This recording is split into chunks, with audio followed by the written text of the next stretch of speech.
Hi, and thank you all for joining us today. We are broadcasting live on the United Public Radio Network and the UFO Paranormal Radio Network, 105.3 on the Gulf Coast and 107.7 FM in New Orleans. The Church of Mavis Radio Show, Friday nights at 8 p.m., 7 Central, starring Jeffrey Pritchett with his co-hosts Wham and Jay McNicholas, right here on the United Paranormal Radio Network, UPRN 107.7 FM, New Orleans.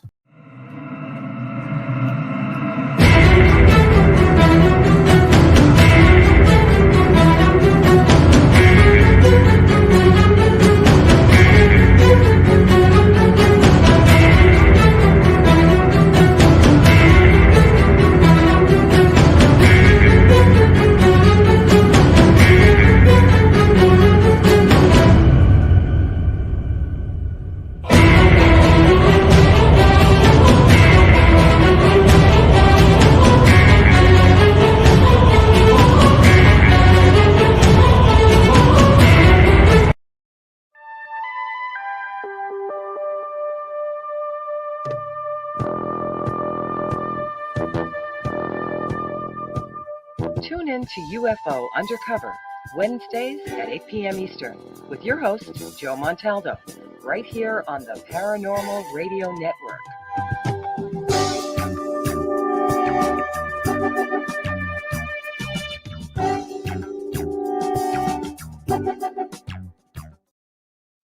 Good afternoon, everyone. Welcome to the Authors Quill. Hope everybody's having a good afternoon, good morning, good evening, wherever you are on our big, beautiful blue planet. I think this particular show is in about 130 time zones, 130 countries now. So if you're out there listening, can hang out with us. If, it's easy to get books. All you have to do is write into us. If you don't hear, all of our authors and illustrators are going to give you where to find them. But if for some reason you might miss it, you can always write in. Of course, our webpage is at the bottom of the page, scroll along. So you can always find information there as well. Welcome, everyone, to the show. Welcome, John. How are you doing? John's just, a week home now, right? From Frankfurt, Germany, yeah. Yes, he's still not even sure which countries he's in yet. He's still wondering. He's like, well, I am in the right country, right? I'm back now. Bruce, he's in Los Angeles. Yes, he's from Turkey to Los Angeles. It's a nice little trip. It was about a half a day trip, not quite a half a day. Yeah, I'm the one that's from Frankfurt. James is the one that just came from Turkey. Yes, James just came in from Turkey to Tampa. So yeah, it was a bit of a hike. Yes, that's a nice little trip too. Turkey's a very interesting. I haven't been in. Beautiful. I imagine it's changed considerably since I've been there. So it's been 35 years since I've been there. When I was in the service, we actually made several stops there, and it was a very interesting country. And to be, to be honest with you, I didn't think Americans were going to be as welcome there as they were when we went. And we had a great time. We were there. We had 2 weeks the first time we went and got to just hang out and do sightseeing. And I had some friends who lived there. I still have some friends that live there. And so they took us around and showed us. It's always good when you can find somebody local to show you what's going on. You see so much more interesting stuff. James is with us today. He's got his book. We're going to be talking about that in just a few minutes. Marshall, where are you at, Marshall? New York City. Look, don't start with me today, okay? I know all you New Yorkers were calling and give me trouble last night, so let's not start this earlier today. What do you got for us, Marshall? I'm just giving you trouble. We do authors and occasionally illustrators on the show, nothing else. You're not going to see anybody else here. And if you're talking about John's show, Writers of the Future, which comes on before the show that went off, The Professional, he only does authors and illustrators too. And as far as Echo, she pretty much just does illustration stuff. So if you're an artsy kind of person, this is the day to be here. We're getting ready to add another author show before John's here in about a month, or maybe a little less. So it's just going to be the place to come out and hang out. Between the 5 shows that'll be here within a month, you're talking about roughly 7-8 million people you'll get access to. This show is going to give you access to right around 1.8 million. John's right around there himself. So, between those 2 shows, you're looking at, right 3.5 million. Now, I couldn't tell you what the crossover audience is, but it's not that big because we have the Professional in between us, which is pulling in illustrators, and which is, what's that juice? Echo Chernick, yes. She's sassy, man. Holy crap, is she sassy? Whoo, man, she's one of my favorites, though. She's one of my favorite judges. Yes, she's a coordinating judge for Writers of the Future. So check her out. Tell us what you think. Get in there and let us know what's going on. So James, Turkey, huh, man? I mean, Lord have mercy. How long were you there? I was there for 11 days. So Ooh, I that's went a over trip. there for believe it or not, I went over there for research for some of the book series that we're writing. Mhm. And so, writing the kind of topics we write, I need to try and stay abreast of what's out there and what's going on. So we went to one of the world's largest defense expos that was heavily focusing on drone technology and, robotics and things like that. So it was neat to just see what is on the horizon, what's out there, and get to talk to some of the manufacturers and people involved in that. So it was a very good learning experience. And then, we hopped down, checked out, we went and toured Gallipoli and Troy, spent some more time in the old city touring around. It's an incredible city. I didn't realize it was that big, 25 million people. I mean, that's a huge city. Big. It is. It's big. It's like Mexico City. It's big. It's got a lot of people in it. Got a lot. There's a lot of good food down there. Well, people, you have to get used to different foods. And that's why you want to know a local, because they'll take you to the right places to eat. Because it's like New Orleans has great food. But if you come in as a tourist and you eat on the Riverwalk, you're not being exposed to the really good food. You're being exposed to the okay food. Now you get deep into the city and a quarter, then you're going to get to the good food. So it's always good to know somebody there. That happened for me when I went to Sharjah. It was like, because I had a family member as I was my host, and just a world of difference, the places that he took us to as compared to the tourist traps. Yeah. Yes. What a difference. Well, and you're not going to get ripped off money wise either. Usually it's going to be pretty good. So what's the exchange rate over there right now? It's good question. I think it was like 33 lira to $1, give or take. Inflation is a little high over there. So you can get some pretty decent deals, but you're right. If you shop in like the tourist areas, it's one price. But when you go 2-3 blocks away from there and you start getting to more of the local areas, the prices drop considerably. Oh yeah, 3-4 times less. I got a friend of mine who owns a Persian rug shop in the quarter, and he goes twice a year to Turkey to get rugs, and he brings back some beautiful stuff. And he told me, he said when he first got involved in this, he was buying for some guy, and then he was at dinner and met this family. He said, "Oh no, let me show you where to go." He pays a third of what he used to pay for it now. But it's good. Guide. Hire local guides, tours, things like that. I mean, that's what we kind of did. We did the same thing when we went to Taiwan last year for a research trip for that one too. We contacted a company. We hired a local driver who could drive us around and spoke English, and we had a fixer who would help arrange different meetings and places for us to go and see and talk with people around the country. And I mean, you spend a little bit of money on arranging and setting this up, but that's how you get the value out of this and see what you want to see. And it's nice when they actually speak English that you can understand. Yeah, Google Translate's an amazing app though too. I love that because I could speak in English. I was on my way back, driving back with the driver from the hotel. He didn't speak very good English, but I used this Google Translate app, so I'm speaking English. It translated it into Turkey and plays it for him. He speaks Turkish, translated it into English, and plays it back to me. And we had a conversation back and forth like that for 40 minutes. I mean, that was kind of neat. Yeah, they got a new version of the translator coming out. It's going to clip to your lapel. It's interesting. I just seen it about 2 days ago. It's very interesting. It's much smaller than the handheld version. And they're adding, I think, another 6 languages to it. It's going to be like 91 or 92 languages. No, these universal translators are great people. We're in the Star Trek age with these things. Yes. It's awesome. They work good. You got to remember that they speak the proper language. They're not so good with, certain words, but no, they speak Russian and Chinese. Well, Chinese is different. There's 3 languages in China. So you have to remember that when you go over there. Yeah. So, when you're talking to somebody, it may be translated and the guy's looking at you like, no, I speak Mandarin. Yeah. But actually, to be honest with you, where it's different in different regions of the country. Yeah. Where are you from? You sound different than the other Americans. Man, and then we all have accents down here. So it's what's that, Ray? Oh no, wait, where are you from? England. Well, yeah, English people have accents too. Oh yes, especially if you live on the other side of the island where the Scottish and the Irish live, where you don't know what the hell they're saying half the time.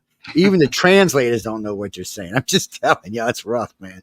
I've had several Irish folk on the network, and they've got a different way of speaking. What you get used to once you know how to slow them down a little bit and let them talk. But John, you were in England last year, right?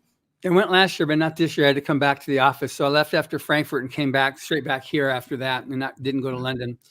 But I'm now up to my eyeballs planning for the upcoming Christmas parade, because we have the big Hollywood Christmas parade that we host. And I put an invitation to the Dodgers for them to participate. We'll see if they respond. They had the big parade yesterday, so they won. I didn't get a call back from them yet, but hopefully we'll get them. How many times? What's that? How many times have the Dodgers won? Like 17 or something? 16? I mean, they've won the series. I thought it was only 7 times, but they haven't won for they won like 4 years ago. But it was quite a series, and I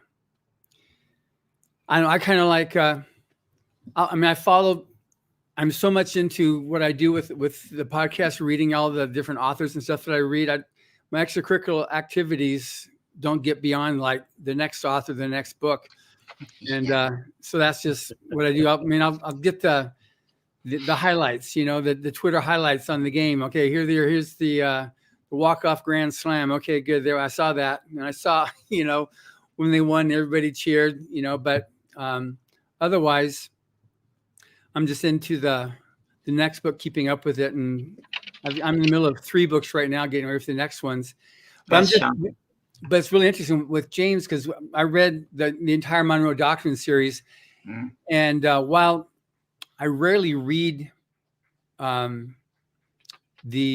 horror books, they're not nearly as frightening to me as James Rosone's near future military science fiction. That stuff is terrifying to me. And the fact that you go there and you come back and say that what they're doing, the technology now, isn't science fiction. It's just crazy what it is. He just saw the stuff in action. And a lot of this stuff, if it weren't for the batteries, we'd have these mech robots. Which I don't even know how close that is to being, ready. On these mini atomic power plants and stuff that they're working on creating. Yeah. Well, Japan already has 2 nice size of what we would call robots, probably 16 foot tall. These are models for the future, future warfare of the world. Eventually, this will all be drone warfare, which will save a lot of lives in the long run, but it'll also allow us to kill and destroy at a much bigger rate.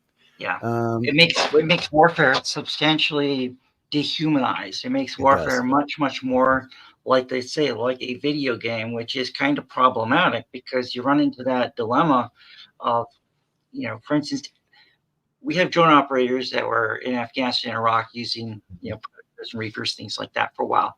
Well, you'd have guys who are at Creech Air Force Base outside of Las Vegas where they operate. They're in their environment. They're out there. They may have just conducted a mission and just, nailed a target that happened to be the wedding reception, for instance. That's been a target in the past, or funerals, different things like that, where they just schwacked a bunch of people. And 4 hours later, they're at a barbecue with their family in Las Vegas, or at a show on the Strip. And that's hard to process mentally, that going in that different world back and forth like that. And it's going to only get more disassociative, because you're going to have so much more drones in the process. And it's crazy seeing the new tech, because the kamikaze stuff. I don't know if you've watched some of the videos on Telegram and elsewhere where you see the drones zeroing in on whether it's Russians or Ukrainians. It's pretty brutal.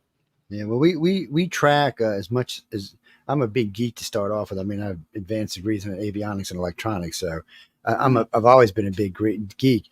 We were just tracking the Ghost Fleet, which we were actually told to stop. We got a letter, not just me, the whole damn station got a letter saying, please do not mention this anymore, because we had friends in different branches of service, and they were giving us sightings of the Ghost Fleet, because it was parked in Canada in one of the harbors up there, and they took it out on a mission. Ladies and gentlemen, if you don't know what the Ghost Fleet is, the United States has a fleet of ships that are completely drone operated. There's nobody on board at all. And then DARPA just released its new fighter, which is probably Mach 7, Mach 8. I'm not even sure how it's going to fire its missiles. The missile's going to be hypersonic, but the damn thing's going to get run over when they fire them. I'm not even sure how this works. But we watched a good reporter. We carried part of it. Part of it was classified, so we couldn't play it. But the other part we played on a network. Because I mean, I really like keeping up with the technologies, and I'm a big fan of near now science fiction. John will tell you, it's one of my favorites. It's for me, I like anybody who can write from, like, say, from 20 years out to 150 years out is people who I think are getting it right is really is something I enjoy reading, because a lot of the old sci-fi has been hitting it on the hammer. A lot of what was sci-fi 20 years ago is fact today. Yeah.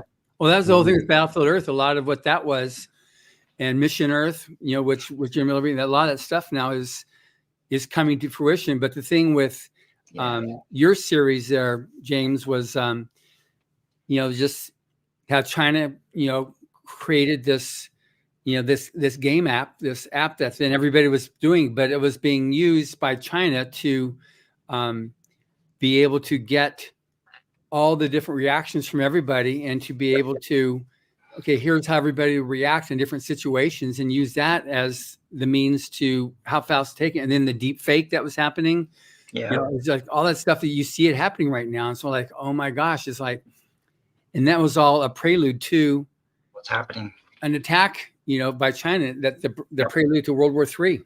It's crazy. Like what we were doing with this, Joe, was we looked at, I don't know if you've heard of this term, but it's called predictive behavioral analysis. And so back my old DoD days when I was working in Europe, I had a chance to talk with one of Professor David Upton from the Oxford Computer Science Department. He's unfortunately deceased, strangely, but he was one of the foremost leading experts in this field. And one of the things he was talking to me about was how they were working on projects with Met Police, where they would use predictive behavioral analysis to look at areas of London and determine where crimes were happening, at what times of the day they were happening, and typically by the profiles of individuals that were doing them. And what they were doing with that information was determining where they should have a larger police presence and where they can draw down, and they can move the presences around to where they're actually needed, part of that digital smart policing app.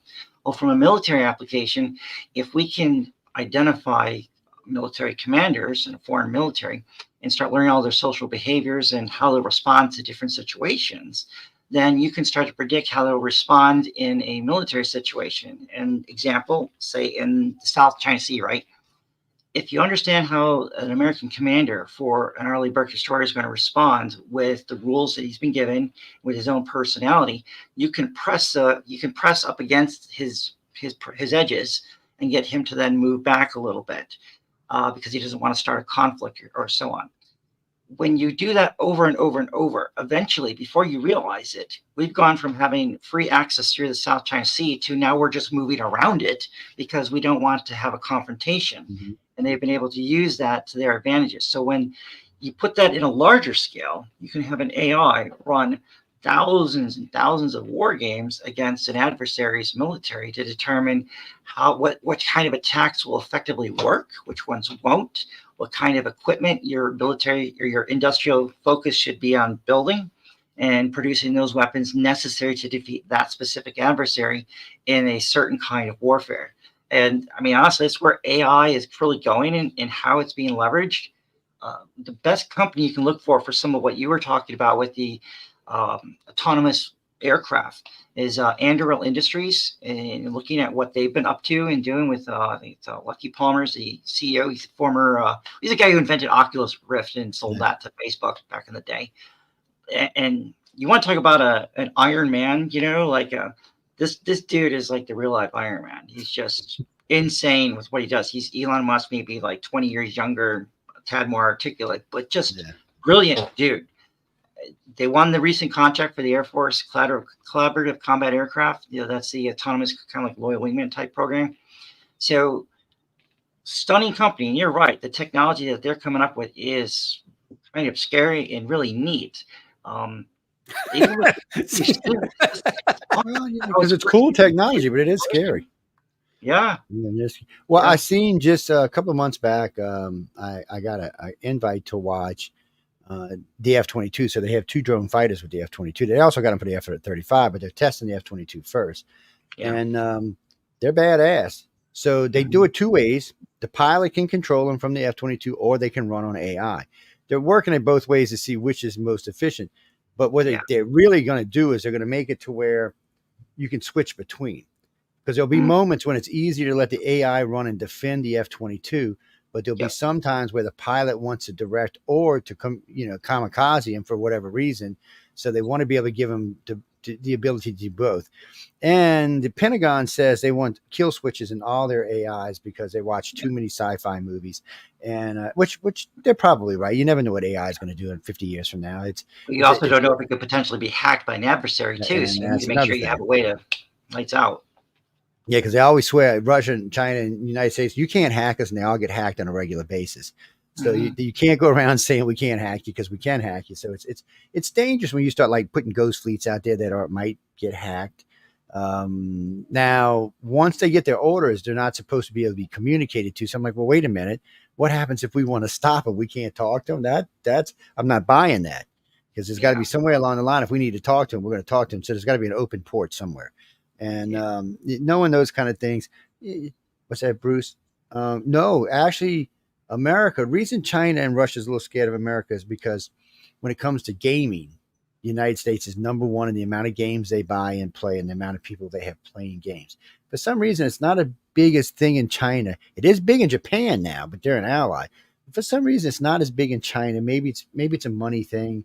But in the United States, every kid pretty much from 80 up grew up gaming. And nowadays the games are very advanced. There's a lot of first person games that are very, very advanced. A lot of these people get recruited by the Air Force and the Navy to fly drones. As a matter of fact, I know at least 24 people who do drone. I've been knowing them since before Obama that have been doing drone flights. It's funny though. We did an interview with a gentleman about 3 years ago who was flying drones for Obama. He said, I never thought about how many people I killed. He said, I said, well, the drone killed him. Well, then somebody sat him down one day and said, no, you're the one telling that drone where to go. You're the one that killed him. And some of these younger people were they're just not ready for that. I've noticed the Air Force and the Navy and the Army even now, because we've got autonomous tanks now, try to keep it separated, try to make it to the where, oh no, you're doing this. And then the weapon's doing the rest. Trying to keep that section out of there so that these people don't get depressed or get upset or want to quit, because some of these people are really good. I can't mention his name, but he was flying 10 drones at a time with no AI and not losing any of them. So you can imagine how many people he was killing. And well, no, not all of our drones we crash and blow up people. Some of them we want to bring back home because they're really expensive. Collecting information though too, just seeing what's out there. Well, Ender's Game, the book by Orson Scott Card, that whole thing, the battle school where you got they're kids. In the movie, they're teenagers. In the book, they're children. They're like 6, 7, 8 years old, and they're trained. And they wipe an Ender as the commander wipes out virtually an entire race.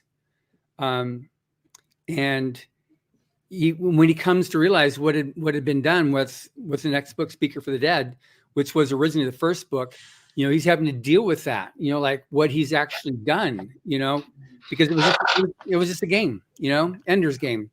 And you're going to see a lot of that now. Well, there was that old movie, I can't remember the name of it, where the kid got recruited by the alien for playing the game.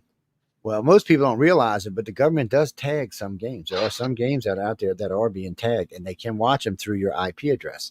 And a lot of people aren't even aware of that, which, by the way, ladies and gentlemen, is illegal, but you got to catch them doing it, and you're not going to catch them doing it. It's not, I mean, you might see, like, every now and then in the old days, I would see, like, I'd get like a million pings from Norfolk. That's trying to bring down the system is what that was. But the systems we use, being that I used to do this for the Navy, my system's a little more advanced than just the average computer system. But I mean, it would be crazy. You'd see, all of a sudden, you'd get this thing come up on the screen, and my hack tracer would come up, and it'd be like, bam, bam, bam. I'm like, what the hell? And then it'd come up Norfolk, Virginia. And I'm like, oh, well, now why is the Navy trying to hack my system? And then I realized they weren't trying to hack it. They were just trying to bring it off. They were just trying to knock it offline, probably because of some topic we were talking about but I mean, I have a class 10 security clearance, which is like 10 layers above top secret. And I know what to say and what not to say. I've only been sanctioned twice, once because I mentioned the real speed of the USS Nimitz, which I was told the Nimitz was being declassified. I didn't know where they're going to keep the damn thing. And so I mentioned it on on a radio show in Washington D.C. So I got tagged for that, and then I got tagged for saying that our jets had EMP shield them in them when they didn't think we had it. Why And it would was it, classified. military aircraft wouldn't be shielded from EMP? I mean, it's a military aircraft. Most of the vehicles and aircraft are shielded for that. I remember, yeah, I remember when the guy called me. He gave me his rank and I. He said, "You can't be." I said, "What are you telling me? You don't think the Russians and the Chinese don't know our planes are EMP shields? Give me a freaking break. Everybody knows the B-52 is. I mean, that's just standard equipment. And you don't think our and and I did get in trouble for one other thing. The Navy, when I first got in there, they were replacing parts old school, like they would replace a capacitor or a resistor. And then we were all bitching, so they went to boards. Just pull a board and start. And it made it easier because you didn't have to be an electronics expert to pull a board. Slide it out, slide a new one in, go on about your way. Crank it up, make sure everything checks and go. It made it easier and faster when you had ships coming in with damage or planes coming in with damage. And I said something about that, and I got flagged for that. But nothing that cost me my clearance or anything. But they get pissy sometimes, man. They were mad when I mentioned the Nimitz real speed because it's quite a bit faster than what it says. And the guy said, "Well, how do you know?" I said, "Well, I worked on it." I said, "I was in the matter of fact, I went from E4 to lieutenant because I couldn't be in the conning tower as an enlisted person. They wouldn't let me in there." And see, that's what you call screwing up in reverse. When I got in the Navy, I went in to learn how to fly, and this one eye is screwy, so they wouldn't let me. They'd let me fly crappy things, but I wanted to fly fighters. So I got into advanced avionics and electronics, and I remember I had gone through special forces training. I was 18 months in special forces training. They sent me out to the Nimitz on a break. So while I was there, I was learning how to be a plane captain. So I took over the deck as a plane captain 9 hours a day, actually 10 hours a day. And I was loving it. Don't get me wrong. It's one of the most dangerous jobs you can ever do, but I was loving it.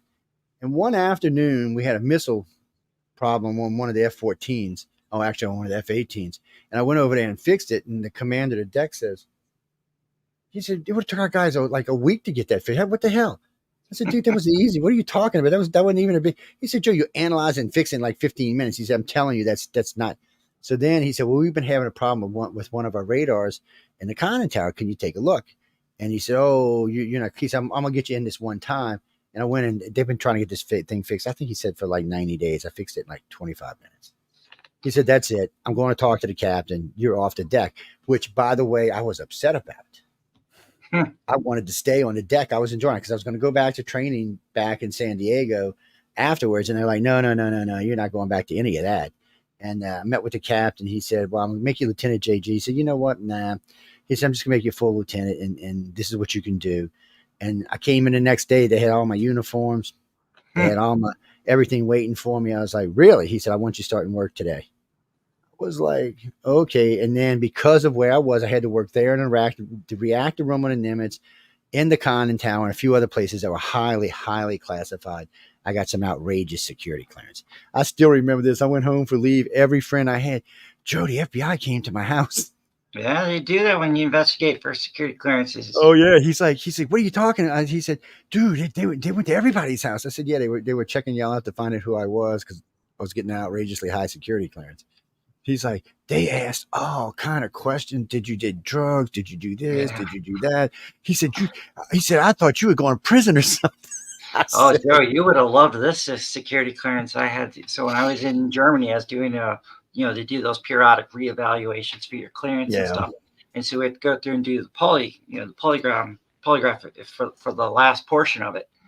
And so there's a portion of it where they ask you some very, very pointy questions that are going to red flag you if you say the wrong answer.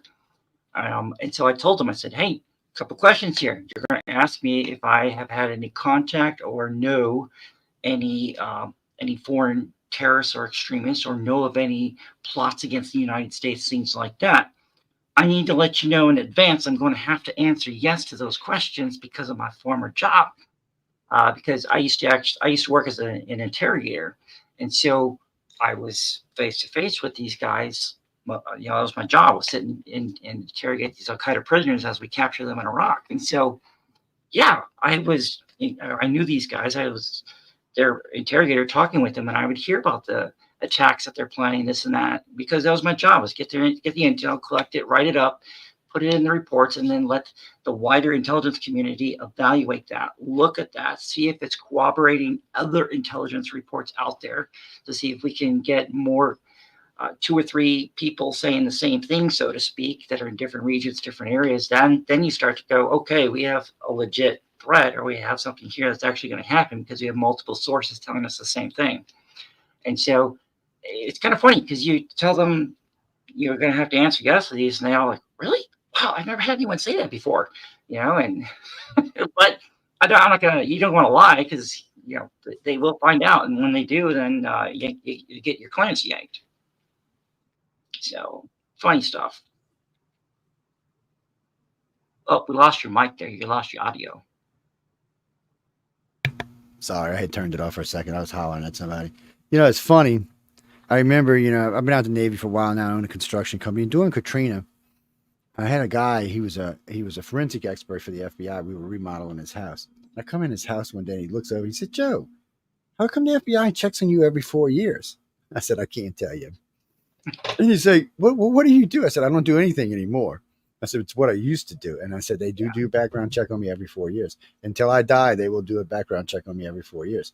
And I said, it's not like I know all that. I mean, I keep up with as much as I can that I can get my fingers into. And because the clearance is so high, I do get pervy information. I can't share information, but I can get my fingers on it. But they do check every 4 years, and they will go through. It's funny. Social media's got to make that job a nightmare. That's all I can say. Oh, yeah, because they go through everything. Because I had gotten a letter about 8 years ago about something I had said on one of the radio shows. Now, you have to realize I've been doing radio for 25 years. You know how many hours of radio we're talking about? 3-4 shows a week, 2 to 4 hours a show. That's a lot of audio to go through. So I'm figuring maybe they're using something like Greenland, something, some keyword program maybe to help speed it along. And he said, "Oh, no, we listen." I said, "You got to be kidding me, man."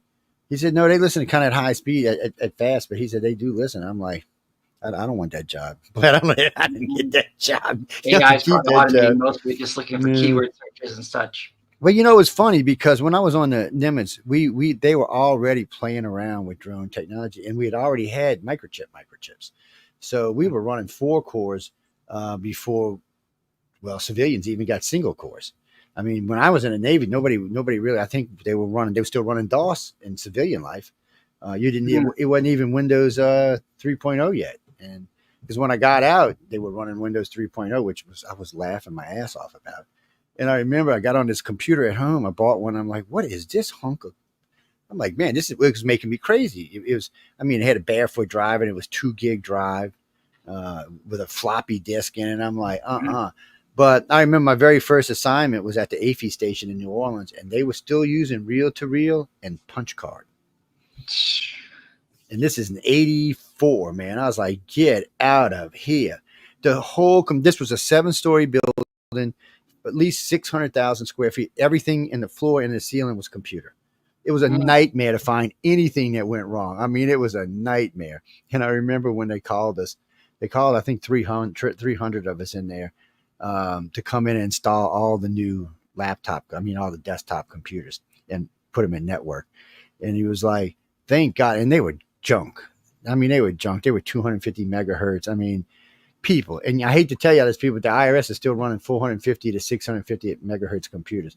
The smallest computer in this room right now, where this computer system is, where we're sitting for the station, is 24 cores with 250 gigs of RAM and about 14 terabytes of memory. So it's a big change from when I started out. And honestly, most people don't need that kind of stuff. I do, but most people don't. I like fast computers. I don't want to have to see around. So, that's another thing about near now things. I was talking with a friend of mine who's trying to write a book about near future. And he said, I can't. He said, I can visualize technologies and weapons and planes and boats. He said, but I can't for some reason visualize where the computer is going. He said, I've run about quantum core. He said, I've run about the carbon chip. He said, but I can't get it in my head what we're going to be looking at as a computer in 50 years. And I said, well, it's going to be way different than what we're running now. The carbon chip alone, its base chip is 150 megahertz, and it doesn't get hot and you can grow the damn thing.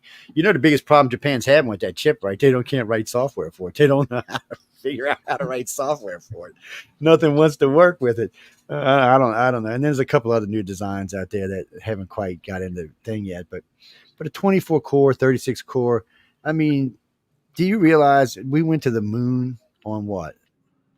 Half a core? We didn't even really have a core. It wasn't even really a core back then, people. Yeah, crazy. It was the average person in this country has 100 times the computing power that NASA put people on the moon with. Yes, and why haven't we been back? That's what y'all should ask. Why haven't we been back? Maybe because it's boring. So, I mean, you enjoy writing near now, huh? I love it. I like it. I think it's awesome stuff. I got into it as PTSD therapy for me, and oddly, it turned into a career that I've been able to support my family with and continue writing and selling books. So I do it 100% myself. Fully self-published. Been doing that for almost 10 years now. What's really great too about his story, Joe, is that he did his homework. He did his research to find out a type of story they liked, and he found a hole. Go ahead and tell about that. That's really amazing, James. Yeah. So if you want to write, I mean, there's a difference between being a hobbyist and being a writer who's actually going to support your family and pay your bills. You got to approach it like a business. And so, like any business, your book is the product and the readers are your consumers.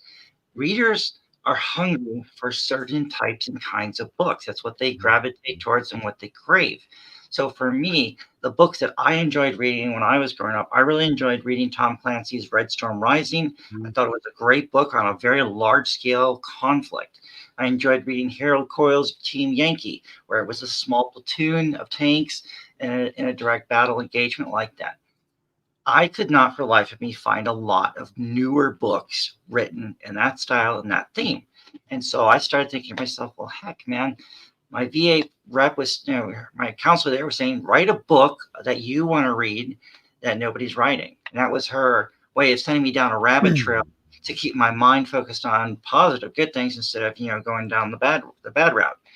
So that's what I started doing. I said, all right, well, I'm going to write those style and kinds of books and do that using the experience I have from my time in Iraq, as well as my time working, as a contractor, staff officer at U.S. European Command and a few of the other commands that I've been at.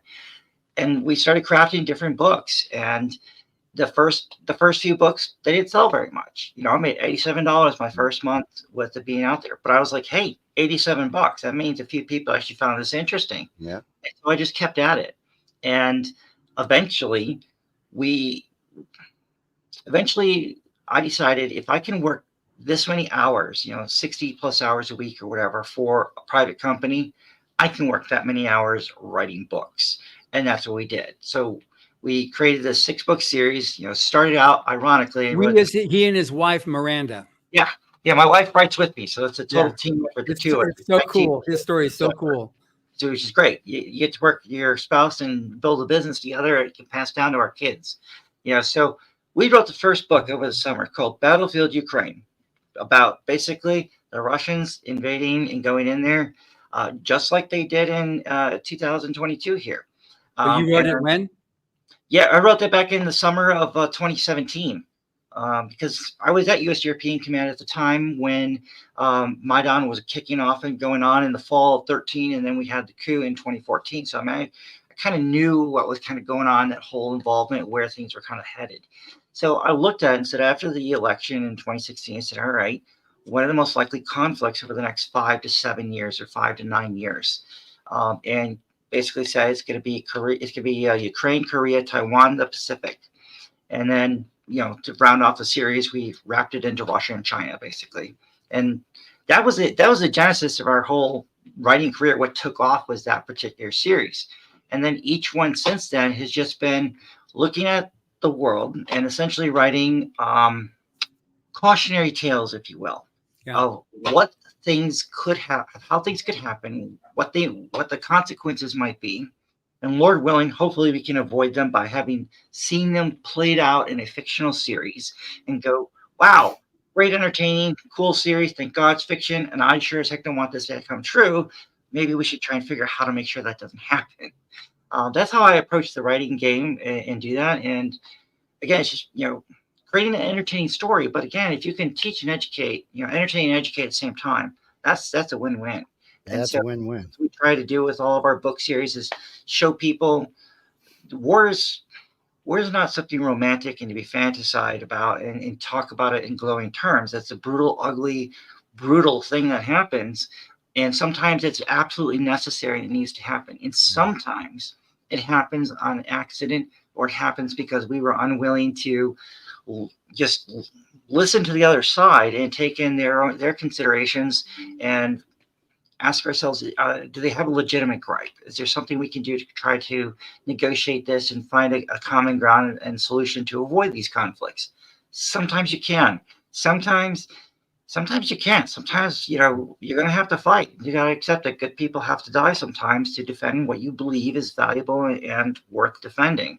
And that's our country. If we have to defend our people, we also have to look out and realize that we're not an island to ourselves. We have allies and we have friends, and we should do what we can to make sure that collectively we are working together, not us being the global cop, but also us not putting our heads in the sand and allowing a vacuum to come in, because that's when and we've kind of let a little vacuum get in there for a little while. So we have, unfortunately, a little bit. Yeah, it's. I mean, we'll see what happens after this election. Who will do what? Yeah.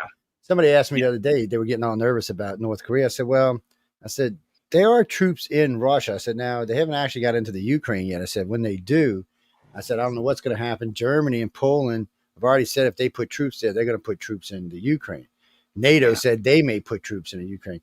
The United States needs to stay out of this for as long as they can.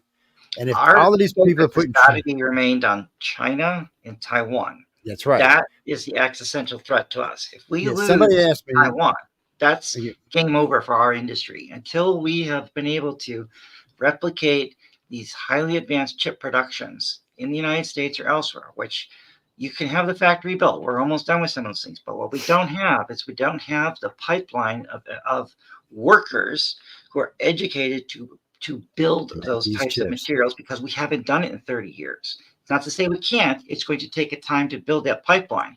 And if we lose access to those advanced semiconductors, I mean, that's game over for our industry, for our economy and our weapons production, our own military, our own national security. That is an existential threat to us. Yes, it is, because it allows China to jump up 20 years in technologies. Huge. Right now, that's one of the things that separates us. Yeah, it separates us because of that. It's what we're talking about, ladies and gentlemen, is these chips we're talking about run the F-22, the F-35. They run some of the more advanced things. iPhone. They run everything that's important to us that we need on a daily basis. These are very advanced chips. We gave this deal to Taiwan because Taiwan, frankly, does a better job at producing them than we do. Yeah. They're cheaper. They're more effective. So we're going to bring them back to the United States, but it's still going to be a good decade before we're really back to producing them the way we need to. And by doing this, we're screwing over one of our allies because we take a manufacturing away from. I mean, maybe we'll give them something else. Because I think there's going to be joint ventures where it's basically going to be TMC over here in the United States. So they'll have their advanced factories there, but they'll have another version of it here in the U.S. So it'll still be, they'll still be in the loop. What's TMC? It's a Taiwan chip manufacturer, something like that. Yeah, something. Taiwan has several of these companies there that are were part of the originally founding conglomeration, so to speak, of building those chip manufacturers. And so there's several of them there. I have to pull it up to get the exact name of them all. I've been focusing on another book series in the stuff we were doing in Turkey, not so much on the Taiwan series, but that series is under construction. We're working on it. It should be coming out hopefully in the fall this next year, rolling into the spring. And so we've got 3 series in the hopper right now. I'm kind of working all 3 of them. So listeners, I'm going to give you a little piece of classified information. Nothing that's going to get me in trouble because you can find it. So the main 3 chips manufacturers over there that build only chips for our weapons, inside the factories, there are 2 kiloton tactical nukes on the ground. So if China attacks, they're supposed to detonate those 3 factories and eliminate everything, the chips, how we make them, the whole 9 yards. We cannot let China have those chips. It will bring them too close in technology to us. It's one of the things that makes the F-22 the plane it is versus that crappy thing the Chinese are flying right now. I mean, they keep saying they're Generation 5. No, those planes are barely Generation 4. And even their stealth planes, they say, oh, they're stealth. No, you can see them smoke stream coming for 60 miles. It's one of those things that we can't allow to happen to our country. It's not just us, people. We give these things to our allies. You know, we don't give them the chip, but we give them the plane and sell them the parts. It's something we cannot let fall in the Chinese hands. It's one of the few things that America is actually really, really strict on. And thank God they are, because it would make such a difference to the Chinese to have those chips. What I don't understand about China is China just needs to just chill. If China would disarm itself and go back to just being a global producer, everybody would love them, and they would be the wealthiest country in no time at all. He wants a legacy. He wants to be the man who basically ended their civil war, which is what Taiwan and them had. And so he wants to be the one who basically ended that, brought the conflict to a conclusion, and reunited the country. And what they don't realize is that, Taiwan's been independent for a very long time. And at this point, they've had multiple generations of people who have known independence, who've been free of the CCP, and they don't really want to go back to that. They don't want to go over there. They can freely cross and see what it's like. It's a night and day difference between the two countries.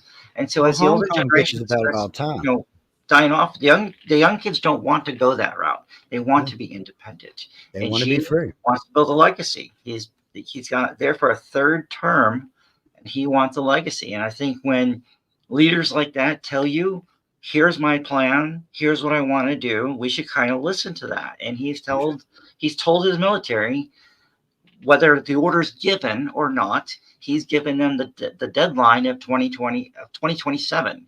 Now, whether he gives that order or not is to be seen. But he's got to tell his military to be ready, and it could be even earlier. Yeah, it could be earlier. But he's got another problem. Hong Kong, which we don't see in American news often because China blocks it. There's a lot of unrest in Hong Kong. They've been free for too long. They don't like being communist. They want to be free again. And what they're scared of, if China puts all of its forces over there to protect itself and to go take Taiwan, Hong Kong might break away.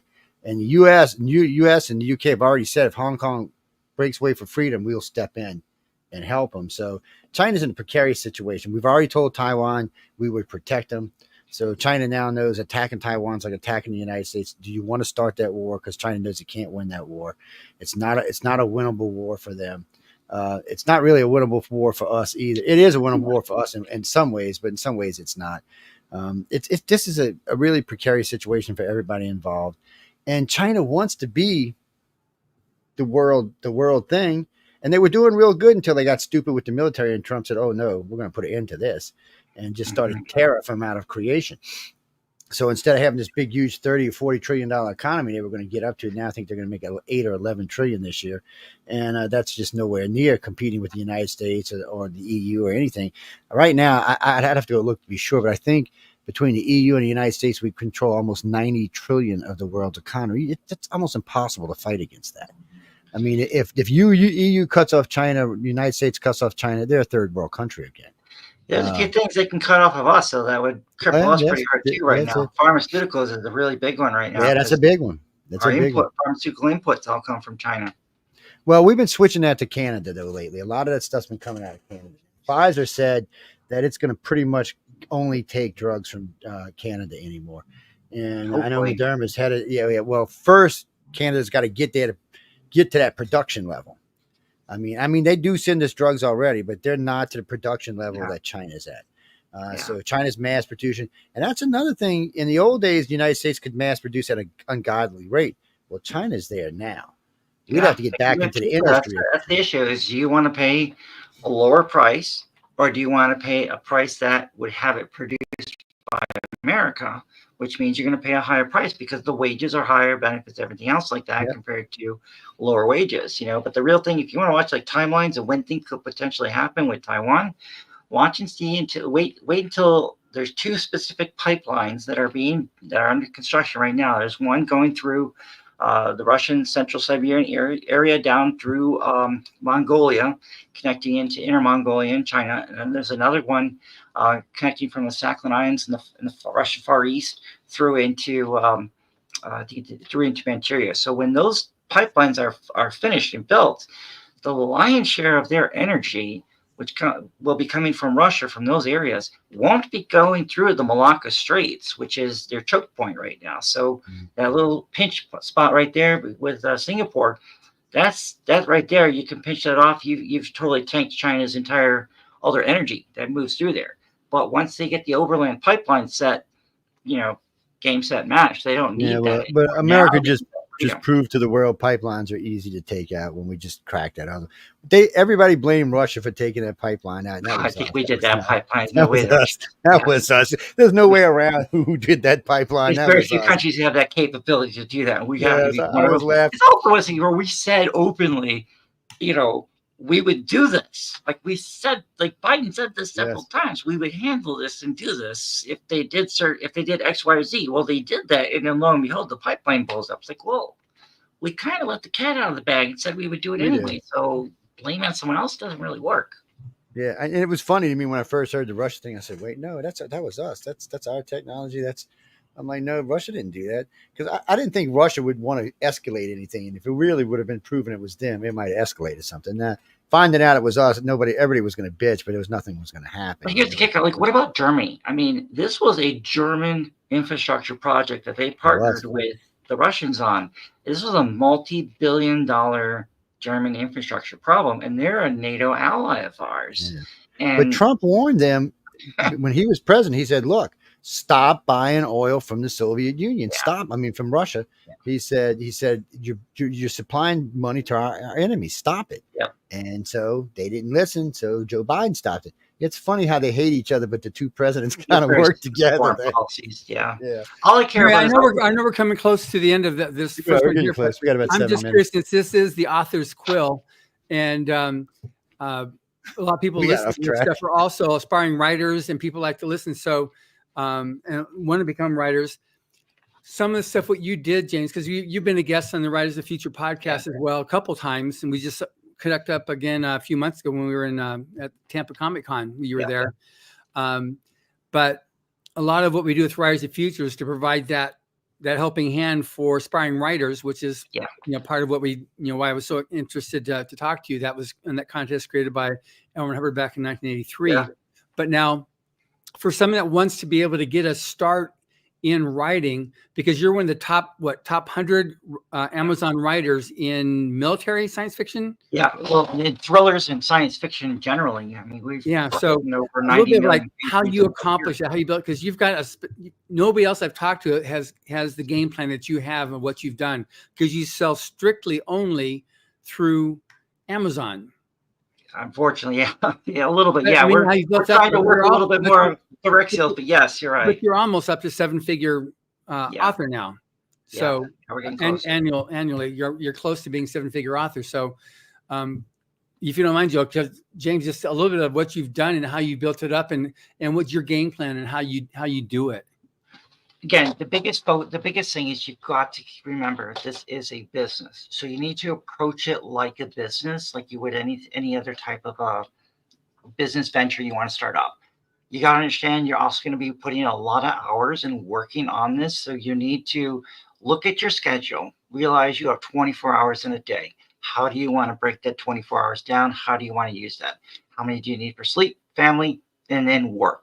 And it involves a lot of research, understanding your market, your niche that you want to write in. If you want to write romance, what kind of romance? Dive down into the details of the specific kind of writing you want to do, and then look for gaps. Find the kind of book you enjoy, that you think others enjoy, others enjoy, and see if it's being produced. If it's not, then you fill in the gap, and you can seize that opportunity, and you can do very well for yourself. If it is being produced, ask yourself, is there enough of it being produced? Is it overproduced? And then what is the quality that's being produced?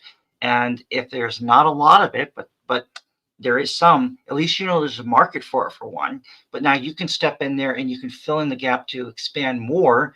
and hopefully, again, find new angles and ways to make it more engaging, attract more readers, and never don't forget about the quality of the story. At the end of the day, anyone can sell book one. What is very, very difficult to do is to sell that second, third, fourth book, or even draw them even further into a series.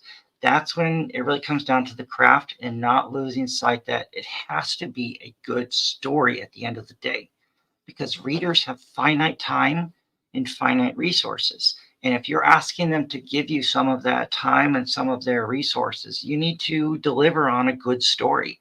You need to be able to provide them with that break from reality in life and give them that entertainment that they're looking for, that story, that whatever it is they're looking for. That's your job. You're a writer. This is what you're supposed to provide them with. And that's your focus. This is a full-time job. So if that's your gig, I mean, this is what we do. This is what we do. People say, how can you sit down and write a 550-page book every 2.5, 3 months? I say, well, it's my full-time job. I sit here, I work, I do this 8 to 10 hours a day, often 6 times a week. This is what I do. And part of making this a long-term career is putting in a lot of the hours up front where you build out your portfolio, because when you have 4, 5, 6 series of books that are complete, series anywhere from 4 to 12 books or so, when these things are complete, as long as you're continuing a little bit of advertising on them, they're going to continue to generate residual revenue for you. And that's how you turn this into a successful, thriving business that you can continue to do for a very long time. And then you've got the different language translations. You've got the audio books. It's a wide world. There's 8 billion people out there. I'm sure there are more than a few thousand or a few 100,000 who would love to read the story that's cooking up in your head or the idea that you have. And there's no reason not to get into it. It's great. If nothing else, it's great therapy just to get it out of your head, get it onto paper. And it can be a heck of a lot of fun because you're a world builder. You're creating the world you want to see or live in, or what you think is out there, or just telling a great story. It's fun. We all have a story in us, and it's just a matter of just sitting down and we gotta get you to put this in audiobooks, man. It's I don't get time to read anymore between the 3 jobs I have. Oh, audio, yeah. I have all my stuff on audio. You got to do the audio stuff, even if you can't fully afford it. Amazon has their KDP beta program now where they'll let you do even like an AI audio. There's 11 labs. There's different ways to get out there. That's good. John, I couldn't hear you. What were you saying? You mute or something? Oh yeah. I did, because I had a siren going by me behind me. I'm right here right behind me is Hollywood Boulevard. Cool. Yeah. I got the Chinese theater about 50 yards to the right of me. Great location. Yeah. We'll get some good food. James, I'm going to invite you on news on the flip side. So we'll talk about the books, because I'll let everybody know you're an author. Sure. Lots of things we can cross, and half the network as ex-military. And half of them were in some kind of security or something along the way. Yeah. It was weird how we all met. Yeah, I've wanted to connect up you with James, because he's just like, it's just. Well, James is right up my alley. I mean, this is stuff that I love, and I always love near now science fiction to start off with. But what we've been talking about on other things is, plus, like, anytime I can find out anything about drone stuff. I mean, I bug the hell out of Space Command all the time about what's going on over it, because I found out, which hopefully this isn't classified, but I found out that Space Command runs everything now. Yeah. So they run DARPA. They took DARPA over. The Navy and the Air Force space programs cannot do anything without Space Command's permission. Even NASA's got to tell them what's going on. I was kind of like, wow, they just. And when I first heard Space Command, I thought it was going to be a joke. They run all satellites. They've got control of all of that. That's their domain. Is everything. I am waiting for Elon to come out as that guy from Moonraker, become the evil guy. He keeps saying he wants to retire on Mars. I'm just waiting. He's going to go to Mars, and all of a sudden, the 300,000 satellites he's got in space is going to wipe out the planet. Talk about a clever guy, though, man. I'll tell you, Musk has got to be the cleverest guy out there. So he's brilliant. Going to Mars, right? He needs to have solar panels that can function and work out there, and batteries that are going to make it viable for Optimus, for the robot, right? So what do? You invent solar, you create Solar City, and then roll it into Tesla. You have electric vehicles. You get the government and all kinds of other places to fund your R&D to create these battery packs that can be continually getting smaller and better and store more power. And then to finance it all, you get into the low orbit rocket stuff. You make a reusable rocket. You start launching satellites up there. You take over the whole business because nobody can do it for cheaper than he can or as effective. Then you create the internet with Starlink all over the place. Starlink is making huge sums of money now. And that's only going to grow. And it self-finances the Mars mission, which is totally crazy. So in 2 years, they're launching the starships out there, packed to the gills with Optimus robots, 3D printing machines, and all the materials they're going to need to land on Mars, build the habitats and the structures before humans ever get there. And then in 2020, 2026 is when the first mission goes. 2028 is when the manned mission will go. So when they arrive 2 years after the first one launches, they're going to arrive to a base camp that's already been largely built, ready for them. And all these kinds of pre-positioned supplies and cargo will all be waiting for them when they arrive there. Brilliant strategy and way to go about doing it, because Optimus, the robots, don't need any of the life support initially. So they're going to build all that infrastructure before humans even get there. That's going to be incredible. And I used to bitch all the time. I didn't think all the water evaporated on Mars. I thought it was frozen under the dirt. Well, guess what they found the other day? A huge, monstrous lake full of fresh water. It's frozen, but it's all fresh water, so it's plenty enough. But it's fuel. It's fuel, and it's going to propel the future. Same thing with the moon, how they plan to turn the moon essentially into like a refueling station. I was surprised to find that. Well, moon is full of helium-3 too, which is really interesting. Big time, huge resource. So, and then of course they found water now on the moon. I should say ice, but way more than they thought was up there. Way more than they thought was up there. So the more, and then of course now we found out that Pluto is basically half a frozen good ice, and now we think 2 of the ice moons out there have life on them. It's getting a little crazy out there. But anyway, I know Joe's getting ready to get in with his show, but James, we'll have to get you on. We'll bring on news on the flip side. We'll talk, because we got a 3-hour show, so we can talk as much as we want. And what you can stay is what you want. We always tell people to come on. They don't have to do the whole for 3 hours, but we bring them on there.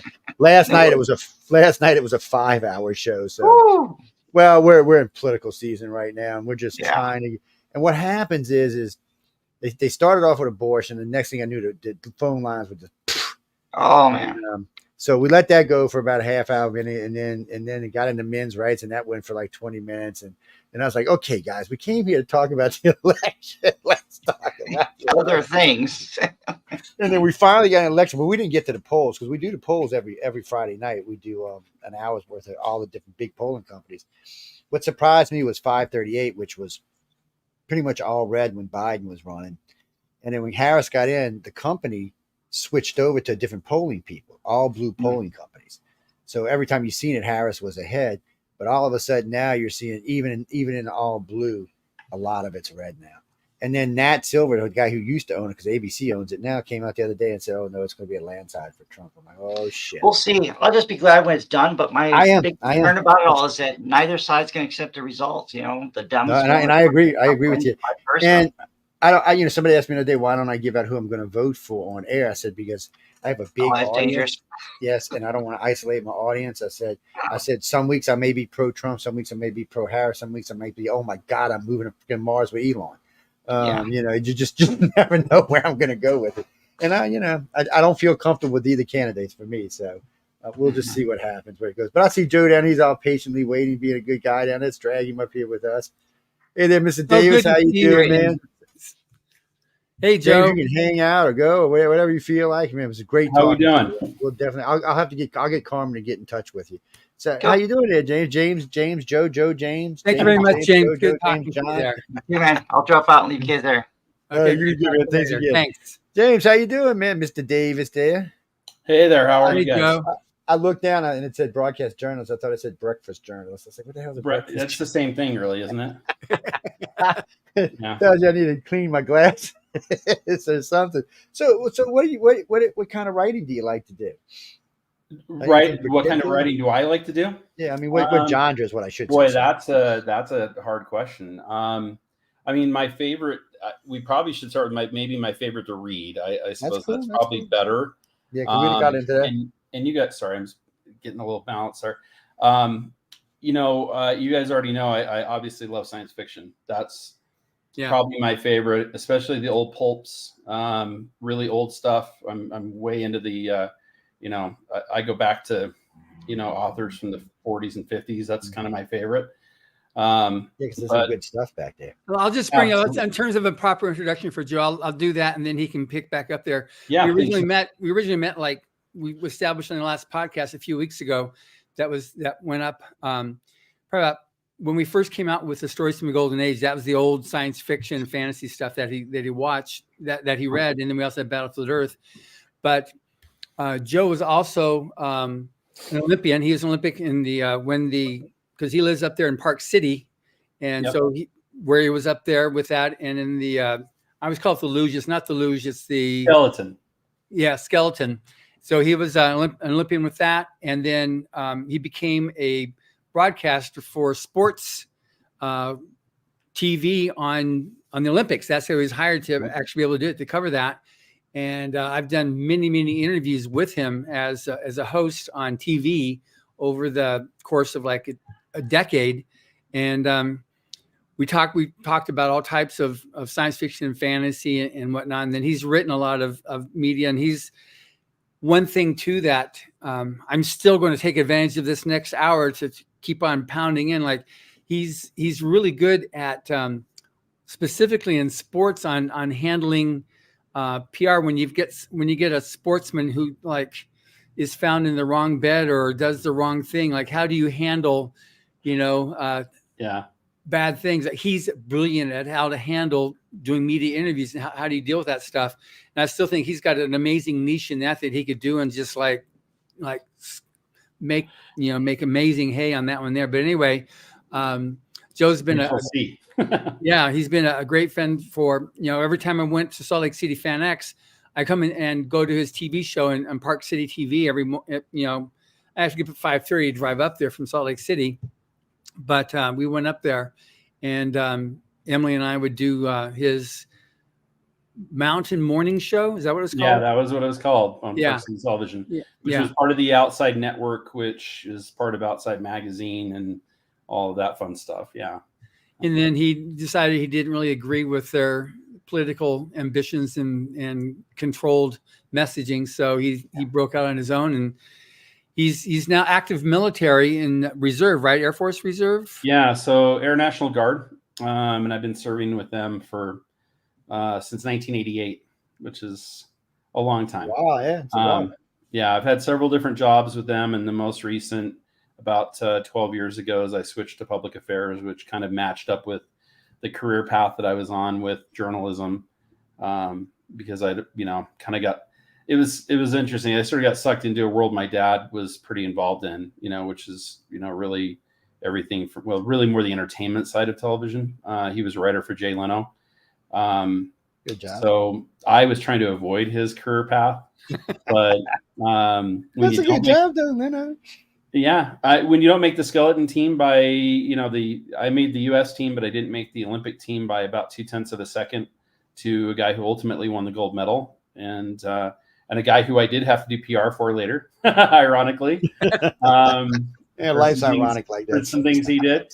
But at any rate, it was something I was trying to really stay out of. And they come to you and say, "Hey, we understand you won't be in the Olympics." I'm like, "Yeah, thanks. That's like 10 minutes ago. I found out." Yeah, thank you very much. And they said, "But you already have time off work, right?" I'm like, "Yeah." And everybody likes you. All the athletes, right? I'm like, "Yeah." You're on TV right now. Games for us, and I'm like, "Well, all right." So all of a sudden, I was in that world, and the Olympics kind of come and go. It's fast, it's furious, it's crazy. And I thought when it was over with, I was done. And my sister, who is kind of in the entertainment world also, she's a dancer in Siegfried and Roy's show for the entire run. And she said, my headhunter is looking for somebody for ESPN. And the next thing I knew, I was in New York, like literally the next day for an interview. And you go through a bunch of interviews with them, right? Yeah. It's Disney. And you sign an awful lot of things that say, I won't do anything wrong. So I will never have to do PR for me, right? Disney doesn't play around with that stuff. Right? It's Disney. You don't mess with Disney. Mm-mm. And anyway, the next thing you know, I was on the road with them for 4 or 5, actually almost 6 years. So I did sideline reporting for them, and then for CBS Sports, and then came home to do local television, kind of like John was talking about with a local TV station.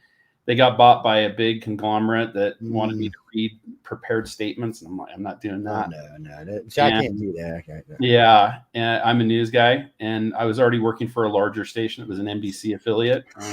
They said, "Hey, what are you doing with this challenge you have up at your job?" And I'm sorry that that's doing that to you guys. And I said, "Well, I left," and they said, "Good, because we would have had to let you go because of your journalistic integrity would be in question." So, anyway, long story short is now I work for them. It's a 50,000 watt clear channel radio station, television station, newspaper, magazine. They've got everything, and because of my time in the Air Force, I'm kind of qualified to do all of them. So really can work in any one of their facets, which is really fun. That's what makes it exciting. So yeah, that's me. Well, you're on TV right now. We have Roku television, and we just started running the test on Amazon TV today. It's the first time we've actually run it. And then of course there's all the videos, all the whole. Rumble actually is growing pretty fast. You've got that huge following from Ancient Aliens, Joe. So yes. Oh, man. Speaking of that, I was just asked to be on them in Netflix just the other day. Yeah. Netflix is, I don't know about Netflix is weird. They do things so ass backwards. Because I've been on Discovery and History too. But I mean, they Netflix. I love y'all. I'm not hating on y'all. Yeah, I was going to say I don't say anything bad about Netflix. Are you kidding me? No. I mean, they're just I love Netflix. It's like they start at the end and work to the beginning or something. But they're really good. I don't want to hate them. It took. Well, it was funny because real quick. I'll tell the story real quick. So I was in LA for Ancient Aliens, and this is before I met John. Hey Joe, how you doing? So I'm in LA. So they gave me my own personal little girl who took me around and showed me around and run me around. I was there for 5 days, and I stayed at the Wilmington. And she says, "Well, there's a party, a big gala party. You want to go?" And I said, "She got a suit." I said, "Yeah, I always bring 2 or 3 suits with me." I said, "Sure, I'll go." And while I was there, I met this guy, and we would talk, and he was telling me about these series he was doing. I said, "Well, man," I told him who I was, and he's like, "Would you like to audition?" He said, "Tomorrow around 10." I said, "At 10, I'll be on an airplane headed home." I said, so right. He said, "Can you come at 6:30? I'm like, 6:30? I said, "Sure, I'll give it a try." So I went in, and he really liked it. They called me about a week later, signed it up. 3 weeks after that, we got COVID. COVID hit. Yeah. So it might have been 3 months, but it was COVID hit. I figured, okay, it's over. Didn't hear nothing from them. And I was in LA, I think the 3rd time with John and them, and I got a phone call saying, "Hey, we want to pick it back up." So their thing was to do 7. We did 7 shows and 7 shows. So we've got 14 out. They were on for a while. So what they do is they put them up. I think he said they put them up for 8 or 10 months, and then they take them down. And then when the next part, we're working on part 2 right now, or season 2 right now. Those will go up and they'll stay up for about a year. And then if everybody likes it, I get a big raise and we'll do season 3. And he said, but they won't. He said they won't leave them up until it shows in syndication. He said, "We'll leave them up for a year, but then we're going to take them down." So what are y'all having space problems? Man, I said, I do computer work, right? Just in case I need some help with this. He's like, no. He says, "It's just the way Netflix does things." And I was like, well, that's fine. That's fine. And we've gotten a lot of good feedback, but I'm basically I'm just like a high paid narrator is what I am. That's the best job. I keep telling John, that's all I really want to do is narrate the books that he represents. All I want, just want to be the narrator. That's all I do. I just narrate. Best job right there. But they do great reenactment stuff. I got to give them credit. I mean, they really do great reenactment stuff. And because of them, because of a deal I did with them for something else, that's how I got on History Channel. And Discovery just called me one day and says, "Do you believe in aliens?" I said, "I don't believe in anything." He said, "Well, I heard you're the #1 researcher in the field." I said, "I am." He said, "Well, you have to believe." I said, "No, this isn't about God. We're not talking religion." I said, "You either know or you don't. There's no in between. There's no believe it." I said, "You either know there's something out there that's besides us or there's not." I said, "Just figure it out." And the guy said, "Well, I really like the way you said that." And then we did what are the chances of life in the universe, which is phenomenal. Right. And then we did what are the chances of something visiting our planet. And we brought this colonel on He said, "Oh yeah, they're definitely here. This guy's still in the military." I said, "You should never say that. You're going to get fired." Yeah, no He said, kidding. no, that's fine. They won't have no day. He got fired. They fired his ass. Like, boom, man. I mean, he called me like 6 months later. They fired him. I mean, he was gone. Oh, Wow. yes, you can get fired from the military. Whoever sent me that. Oh, yeah, they can fire you. When you're a commissioned officer, you can be fired, unfortunately. Enlisted people can't be fired. They have to be drummed out, but officers can be fired. Yes, it's weird how that works. But all that stuff is interesting. You know, it's fun. So, you know, we started doing TV by accident. Roku contacted us and said, we really like what you do. And so they picked us up. And so we're with Roku now. And like I said, we just added Fire Stick. We're going to see how to do it. We're going to add Apple TV and Samsung TV later in the year. And then we'll be on all You mean four I'm of not those. on Samsung TV? That's No, why not I'm yet. here. I know. I got mine Samsung sitting right next to me right here too. Trust me. My mom was gonna watch Samsung today. Okay. You know, but we will be on Samsung. It's actually Samsung offered me. It's weird because this company offers all 5 of these, including internet TV. But Samsung actually called us and offered us a better deal going through them for Samsung TV.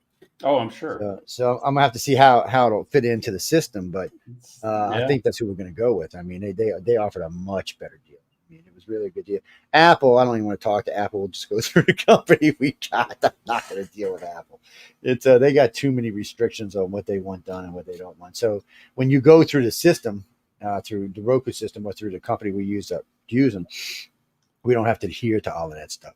Because Joe's opinions don't actually represent the opinion of Joe Davis on that's Apple. Right. That's right. Because again, I love Apple. Right? Yes, I'm gonna say this about everybody. I don't hate Apple. I mean, I want to deal all of them, Joe. I'm like, it doesn't even matter anymore. I'm just a total TV whore. Like, put me on all of it. It doesn't matter. Oh yeah, it's the best way to be.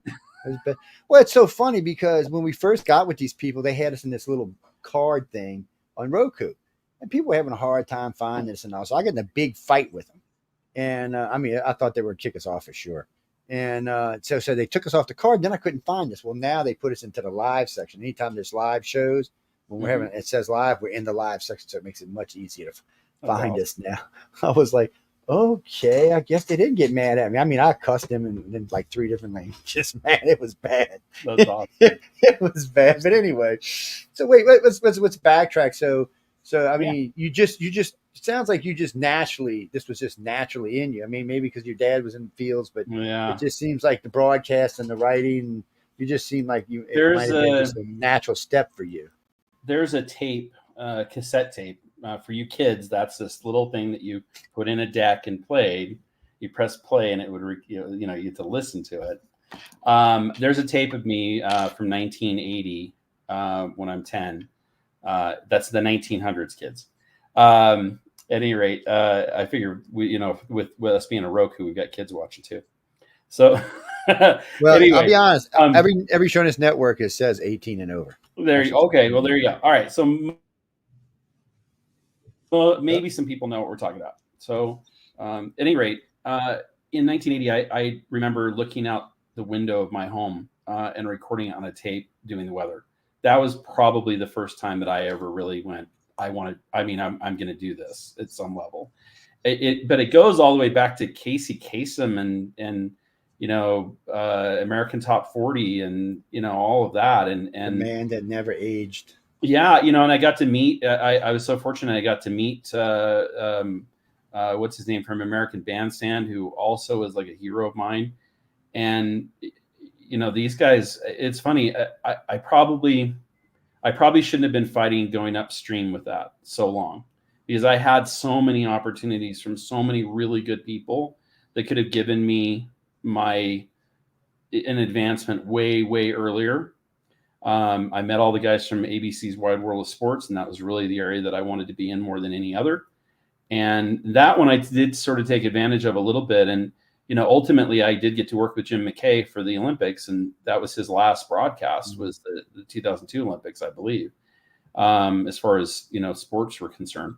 So I got the opportunity to work with the people who were like my heroes when I was a child, which when you think about, a kid growing up in Logan, Utah, which it's a farm community, a college town. My parents were college graduates, barely. We were really poor. we're very lucky. There was a farmer down the street to bring us a dozen eggs and some milk and a rabbit every week, or we would have starved. It was for real. To think that was ever possible, that I might someday be on national television, or to get to the point of being with these guys that were my childhood heroes, that's not even a thing.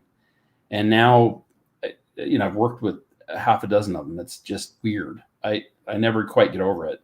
So from that perspective, that's the big thing. I'll tell you, Joe, the truth of it is, when you ask about writing, it's the thing I'm decent at, but don't enjoy. Right? Isn't that kind of the funny thing? Like I love the finished product. I have no patience for myself, and I get frustrated. I can understand that easily when I don't find the right words for the things that I want to express.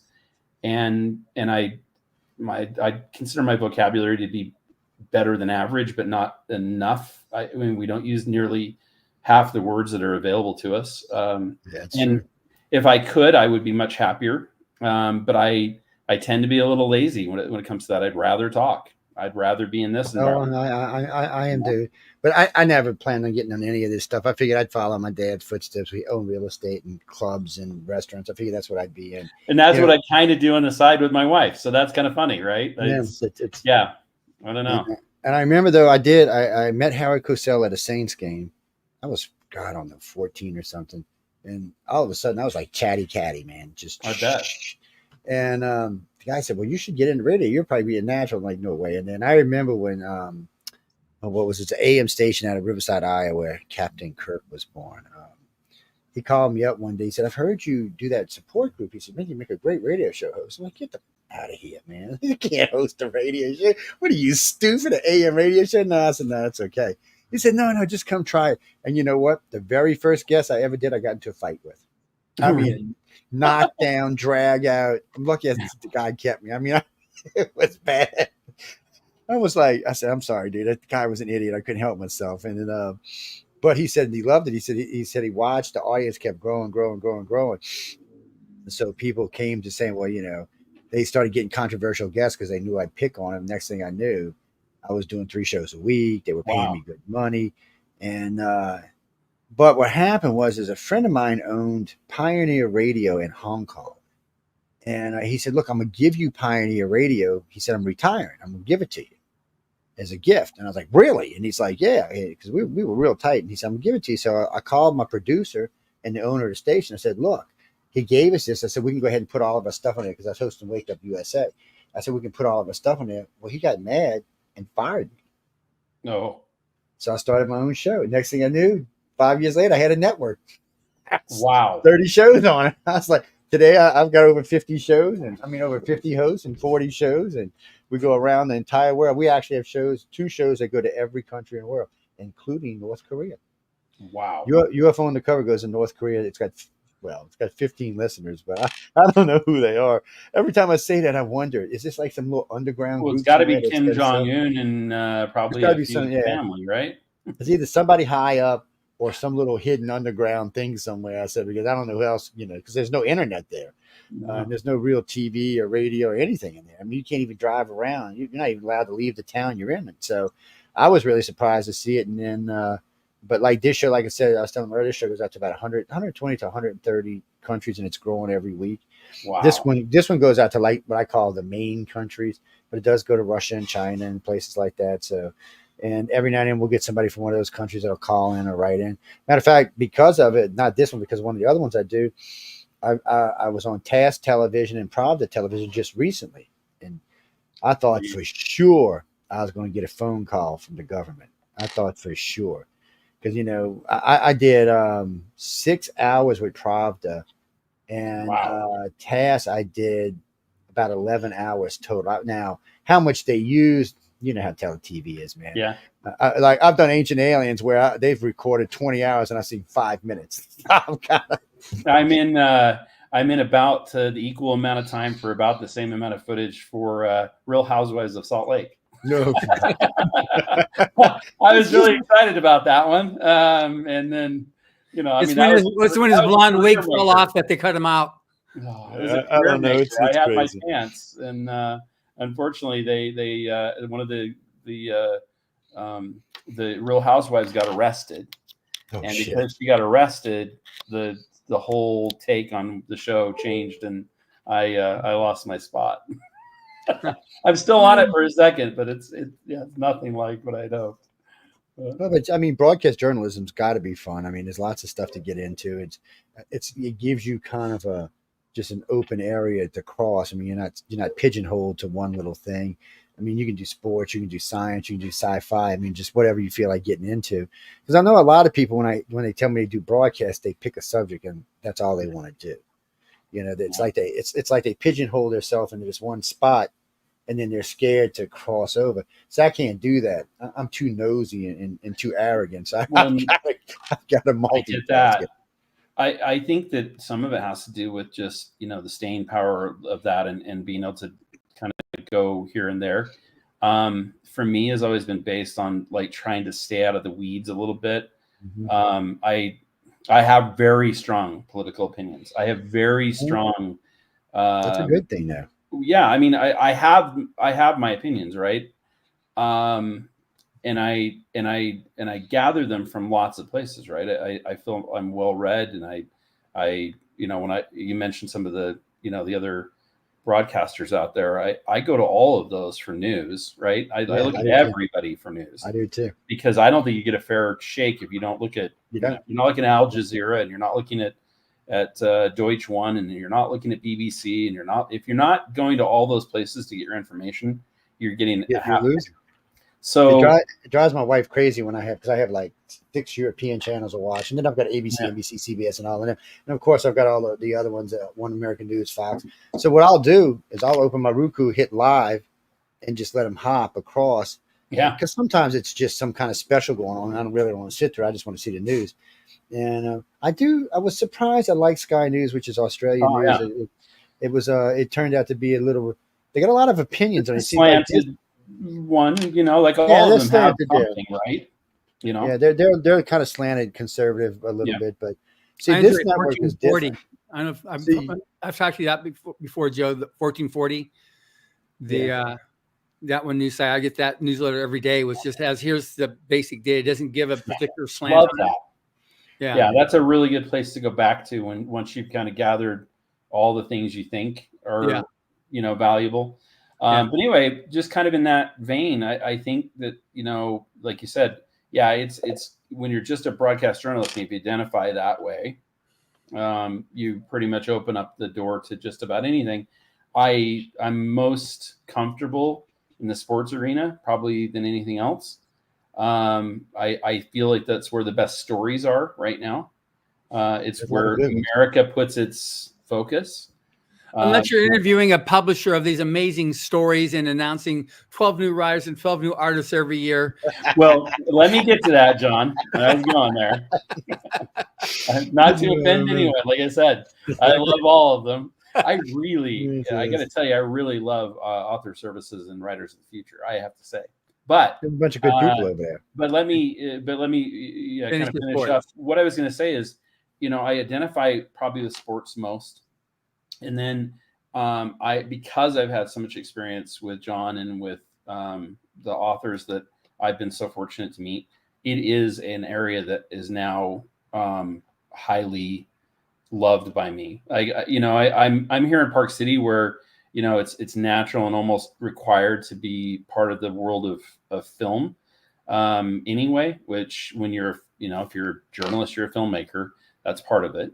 Yeah. Sundance is here, so we get all of the film and we get all of the the hype of things that are happening in Hollywood, and so kind of in keeping with that, most of those things come from books. Most great movies come from books, and I am definitely a reader first before any of these other things. That's always what I've been. My parents were really strong on that, and believed that was the most important place to start.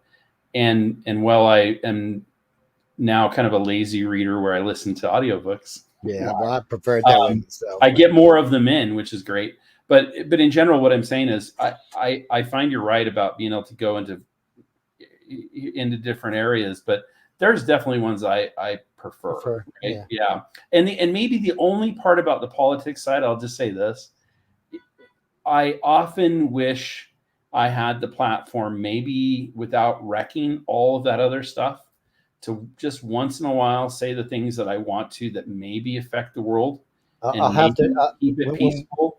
when we get off air, I'll have to show you how you can do that. Yeah, as a military guy, I mean, we think that not everything is a nail when you have a hammer. I know that's what people think, and we're not looking to have a war when we're military. But in fact, what we're really looking for is peace first, right? That's really pretty important to most of us. So anyway, ultimately what I'm saying is I think when it really boils down to it, it'd be fun to have that to have a soapbox to stand on and maybe be able to say some things that maybe affect the world a little bit. And I don't know that sports necessarily does that. And no sports affects the world a little bit. Right? But what I hope it does, and this is true of all of the other mediums, maybe this is the point, maybe this is really the point, is that those stories that are out there, and everybody has one, everybody's got a great story. People don't realize that. You've got a great story. No matter who you are, what you do, you have a story. And that story is valued and should be important to not just you, but to your family, your friends, to people you don't even know you're impacting, right?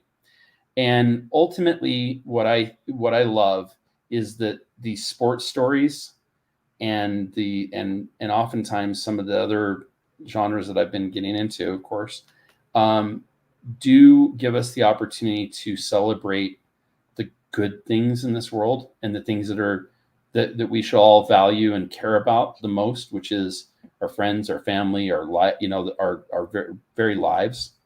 And I treasure. That's important to me. That's what I value. It's like we have, we're probably one of the few networks in the world that do this, but we have conservatives on our network. We have liberals on our network. Yeah. We have progressives on the network. We have libertarians. We have centrists. We have pretty much, we're represented by all the political views and most of the religious views. So it gives us a little uniqueness when we're out there, because like Tuesday night, we'll be doing polling night. So we'll have 10 hosts on, 6 of which will have completely different political views. They'll get along. There'll be some heated discussions, but they'll get along because we're all friends to start off with. We may not all agree on how the world should be run or things like that, but it does. But so I learned a long time ago, because I couldn't keep myself out of politics. Eventually, I just had to say something. So I'm a centrist, so it makes it a little easier on me, because I'm an equal opportunity hater. I am too, ultimately. Yeah. So being that way, I noticed my audience was more forgiving. So if I'd have came out conservative or liberal, I would have lost half my audience. No ifs, ands, or buts about it. I've seen it happen. Especially now. Yeah. Oh, yeah, especially now. So like I told a good friend of mine the other day, because he wanted to make a comment. I said, remember Kaepernick? I said, he wanted to make a comment. He was big and he was famous, and he got out there and it backfired on his ass. Mm-hmm. And I said, he made a lot of money off of it, but the world just doesn't like him. I said, he can't even get back into football because of it. I said, that which is bullshit. I mean, he shouldn't have got thrown out of football because he made a political statement, but he did. And then a lot of other people just kind of kicked him to the curb. And, we live in a country where you should be allowed to express your views without being, canceled, but we don't. We're not in a country that's like that. I feel like that's the thing that I do the military, why I'm a member of the military in the first place, is so that you can. And it offends me highly when people want to cancel someone over the things they say. Yeah. And people ask me this all the time. They're like, "Oh, how do you feel about somebody burning a flag?" Like, I care at all. Do it. Go ahead. I do what you're right. Burn a damn thing. We do, so you can. Like, you're so lucky to live in a place where your military cares enough to go out and defend you so that you can do those things. That's the special part of this country, right? Like, you should be able to say pretty much anything you want. And the only thing I'm obviously no fire in a theater, right? Yeah. But and I'm no good with hate speech. Don't get me wrong, that's not acceptable. But beyond it's that, still guaranteed by the Constitution. Yeah, exactly. And beyond that, what I look at that point is satire and saying things. I'll stand behind any comedian that says something. Oh, I love that. I think that's an absolute, right? I mean, especially if that's your job, right? I did some satire on Kamala and Trump a couple of weeks ago. It was freaking hilarious, and people are like, "You're such a bleep bleep." I can't use those words in this show. Yeah. And I'm like, why? I said, I hated on both of them. He said, yeah, but it's the way you did it. I'm like, what was it? It's satire. I said, y'all don't know what satire is. I said, it's basically, it's comedy, people. Come on, get a grip.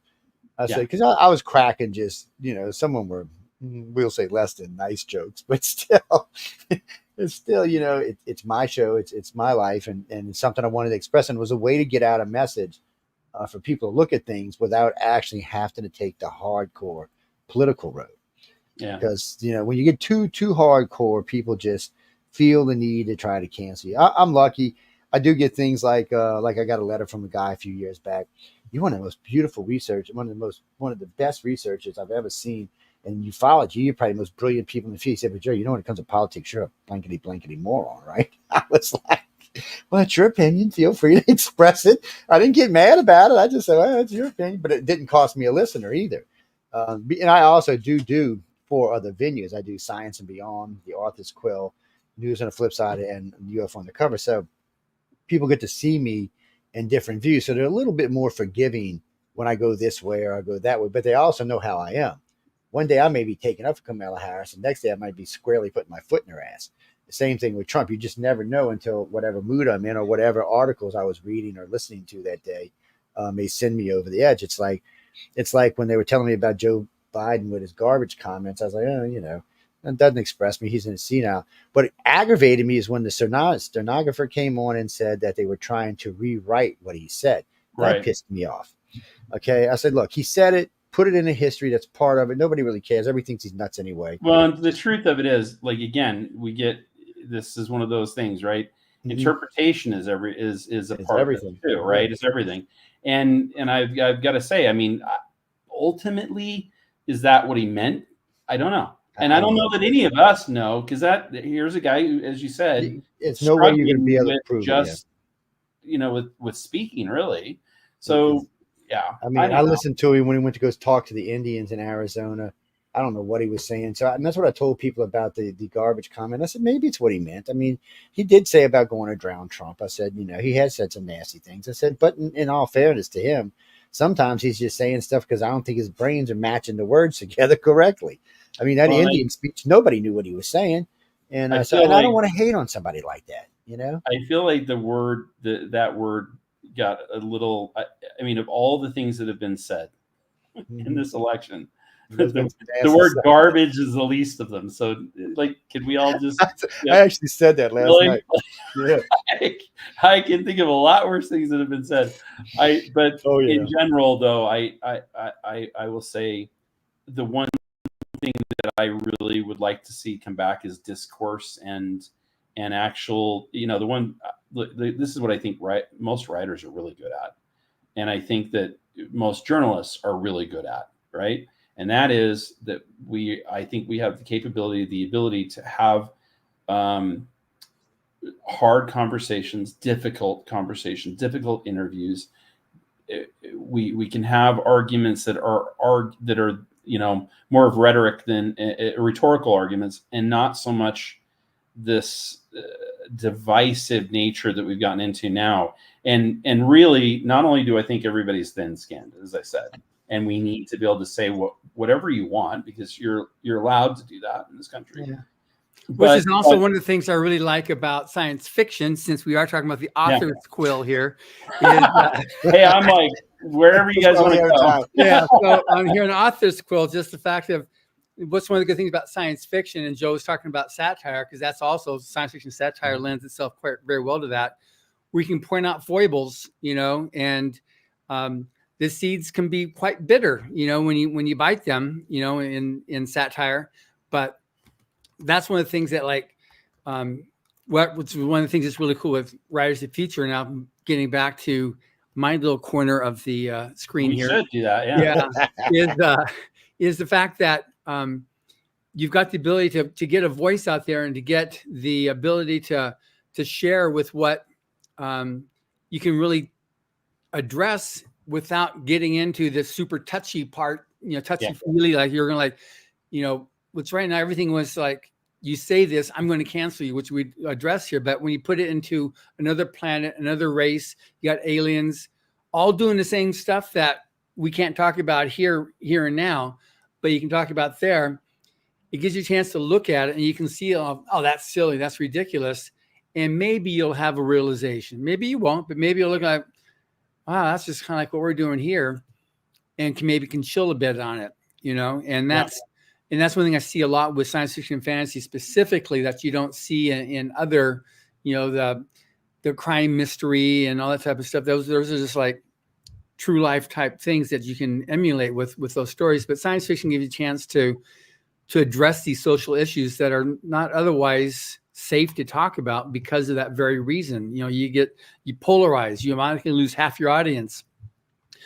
And so I see that a lot with, the stories. And that's why I really enjoyed, my relationship actually with both of you, because you both have that media and have been able to talk about Rise of the Future and forward that and get people to just, it gives them an outlet to be able to talk. And because it's so hard right now with the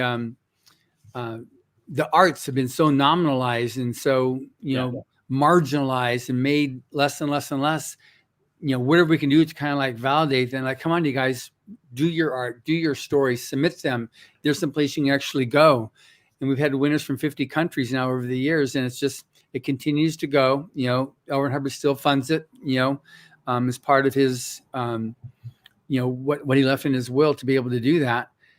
And so it still has that ability for people to do. And we get thousands of entrants every quarter of people submitting. And where you are there in Salt Lake City or Park City, just next to up the road. Yep. Yeah.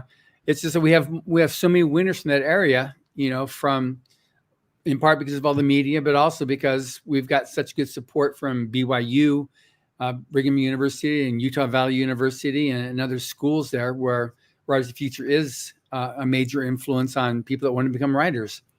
Yeah. John, it's interesting.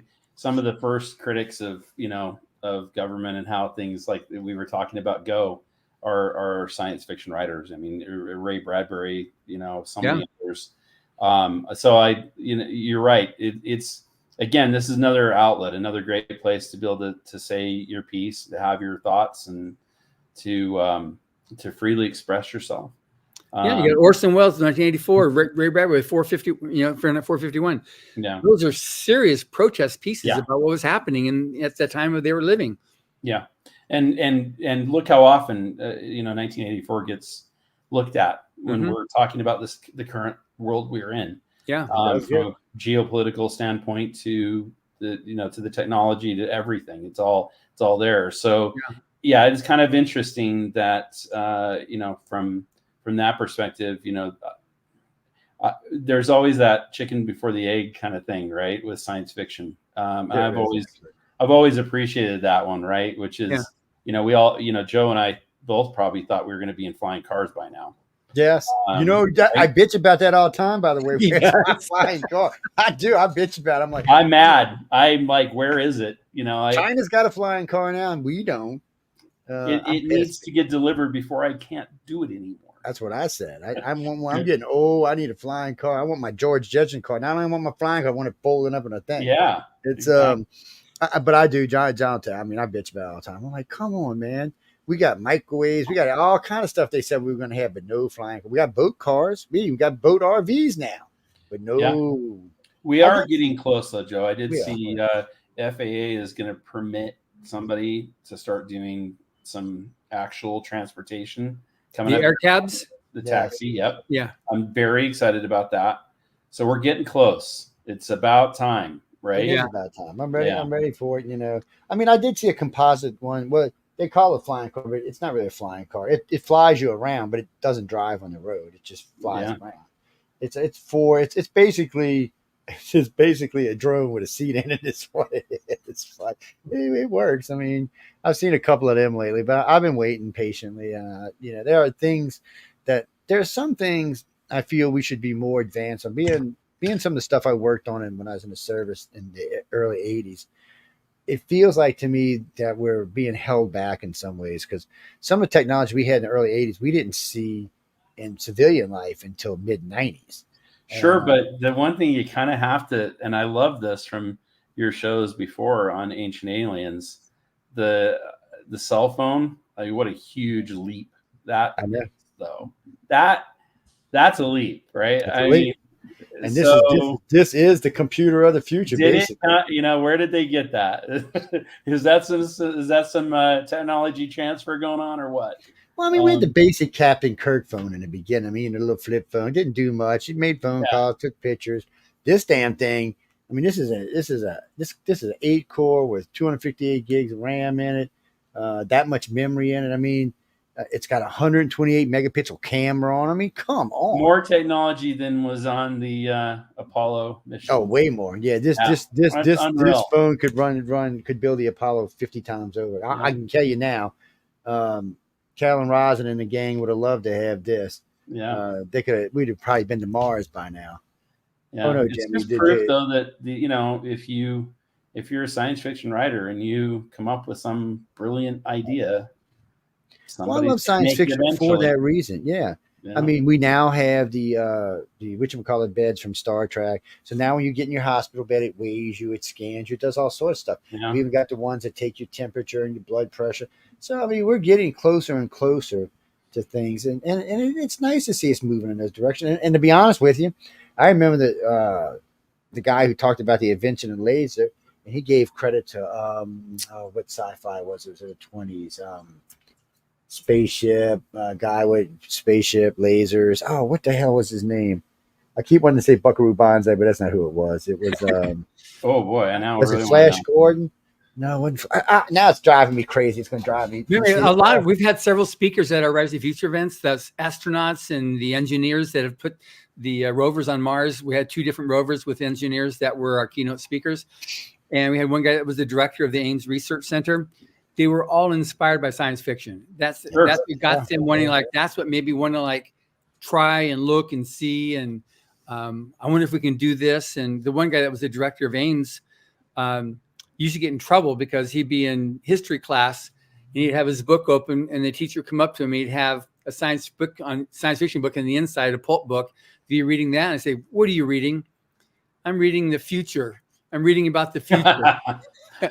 That's what you are reading about the future. I mean, there's so much science fiction today that I grew up reading or watching that is part of life. Yeah. It's just so much of it, and so much of it that we take for granted, because it's just become part of our life now. When I was talking to my grandson the other day, he's telling me something. I said, "Oh no, that's not how it was when I was a kid." He's like, "What do you mean?" I said, "We didn't cell phone. We didn't have a cell phone. We didn't even have hardly any video games." I said, "Activision hadn't even been invented yet." He's like, "What?" Yeah. No video. I said, yeah, my mom used to say, you got to go outside and play with the dog or go ride your bike or something. They were cracking up. They were like, no, they call me Big Joe. They're like, no, that's not true. I said, yeah, we didn't get to know. There's no video games and none. I said, I didn't get a video game until I was like 19. Yeah. She's like, really? I'm like, yeah. And I said, and then I got some good ones. I mean, I grew up on all of them, Atari and Sega and Nintendo. Yeah. I remember my son made me go get him a Sony. I'm like, what the hell is this? And Sony's a good game. But our military recruits these people now, because long-time Gurmas is what they want.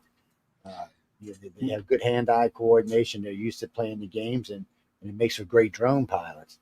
I know people. That was the we were talking about earlier, Joe. The Last Starfighter is what it was, where they recruited the guy playing the Last game. Starfighter. Oh yeah, yes. We were talking about that earlier, and I couldn't remember the name of it. My brain has gone from being excellent with names to what's a name? What the hell? It's like, what is this? What is that? I have to say, when it comes to names, writers of the future, John, I mean, that says it all, right? Mm-hmm. Writers of the future. Exactly. They're writing the things that are our future. I love that. So that kind of fits with your buddy getting nailed with the science fiction book, Joe. Well, it's funny too, because anytime I give a lecture now, it doesn't matter where I'm lecturing or what I'm lecturing about. Somebody always asks me about writers of the future. I guess when they look me up, because I've done so much work with John and been around him so much, that somewhere along the line, you're going to see writers of the future. I was telling him not too long ago, I was giving a lecture at Mississippi State, at Ole Miss, actually. And the teacher, not the English teacher, the lit teacher came up and said, "Oh, can you tell me about this?" He said, "Is this legit?" He asked me all these questions. I said, I said, let me finish what I'm talking about. And I said, I'll give you 15 or 20 minutes and we'll talk about writers of the future. And they had a totally bogus idea of what it was. And when I got through, he's like, really? I said, yeah. I said, anybody in here? So then all of a sudden the students started asking questions. oh, I can submit. I said, yeah, it's under 17,000. I told them where to go, writersofthefuture.com. You want to buy some, galaxypress.com. And we talked about it for about 20 minutes because they get these weird ideas where I have no idea where they come from. For recruitment. Yeah. You know, if that's what it is basically. And and after I get through talking, and they're like, "Wow, well, I didn't know." I said, "Well, yeah." I said, "Go out and use it." I said, "They want you to submit. They want you to win." I said, "And if you win, you'll get to meet all kind of people, all kind of famous writers and stuff, and illustrators." And I said, that 1 week education that's like 1 year of college is what that is. I said, really you're going to learn. It is. And you're going to learn so much in them 5-6 days you're there that it's incredible. And I said, it's not all about just writing either. I said, you're going to learn about finance and publishing. I said, there's so much information there that a young writer or even a middle, because, you know, most of the writers I meet there are usually in their mid 30s when they win. And it's just so much information. It does help people. Yeah. It helps them out a lot. Hopefully, John and I get to teach him a little more about how to handle media and all that too. So I love talking about media. Trouble and all. Yeah, I love. I actually do lectures on media, man. I go out and I've done several this year alone. It's people ask me how to handle media especially when they're first getting in. I said, "You really want to know how to handle media?"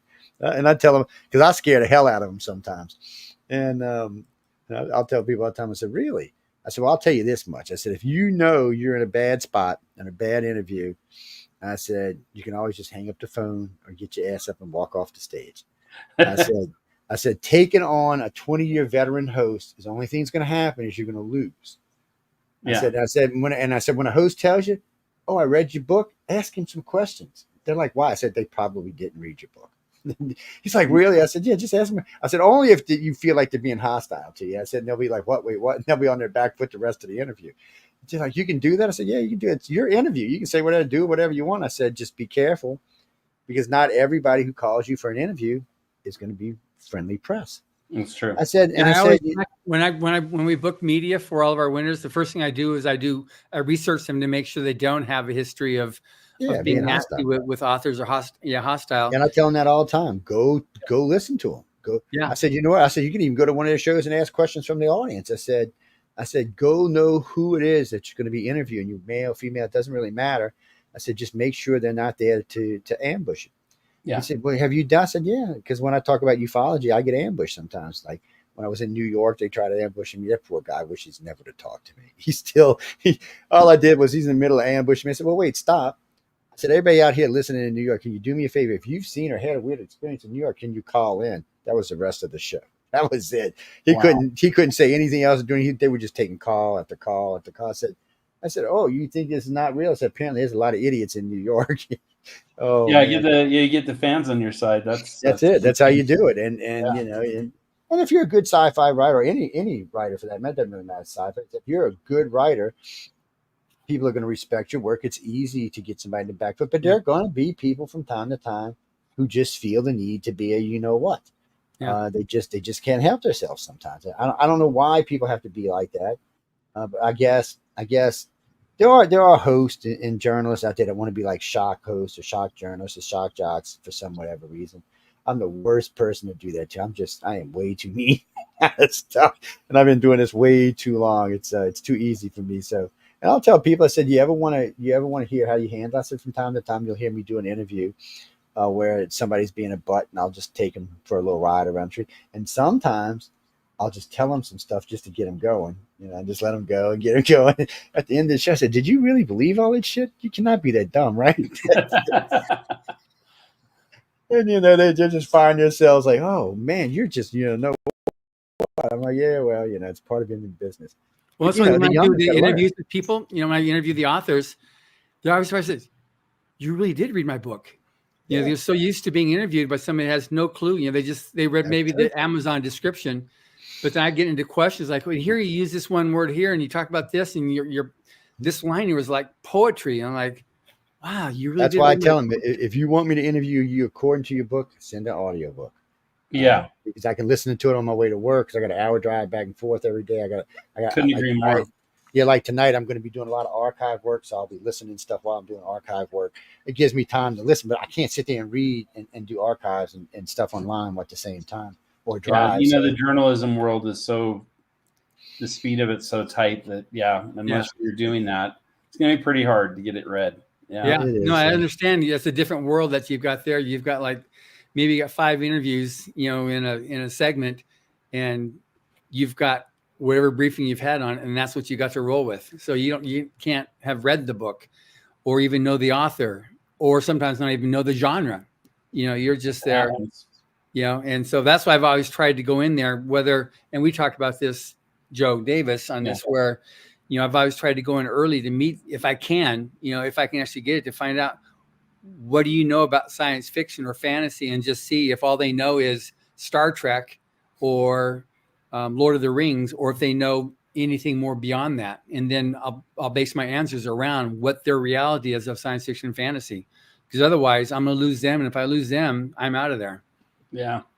I think, and most people have one or the other of those that are they're kind of the one they enjoy the most too. Yeah. I mean, fantasy is not my area of expertise. Have I read a lot of it? Sure. Can I get along in that world? Yes.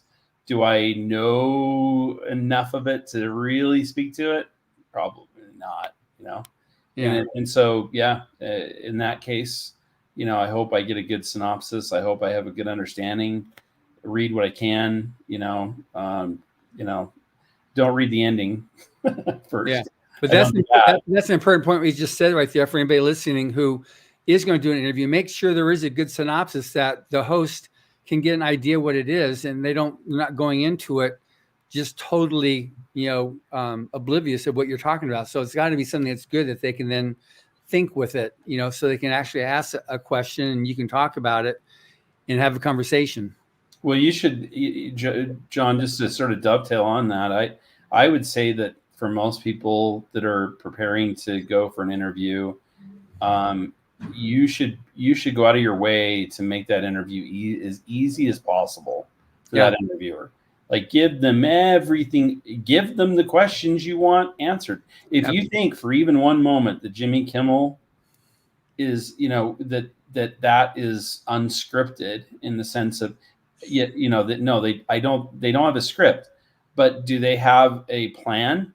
100 guaranteed. Guaranteed they do. They've got a plan before they go into that interview, because the last thing you want is a confused host and dead air and an unresponsive person, and it really does kind of take. It is a team effort, really. I think.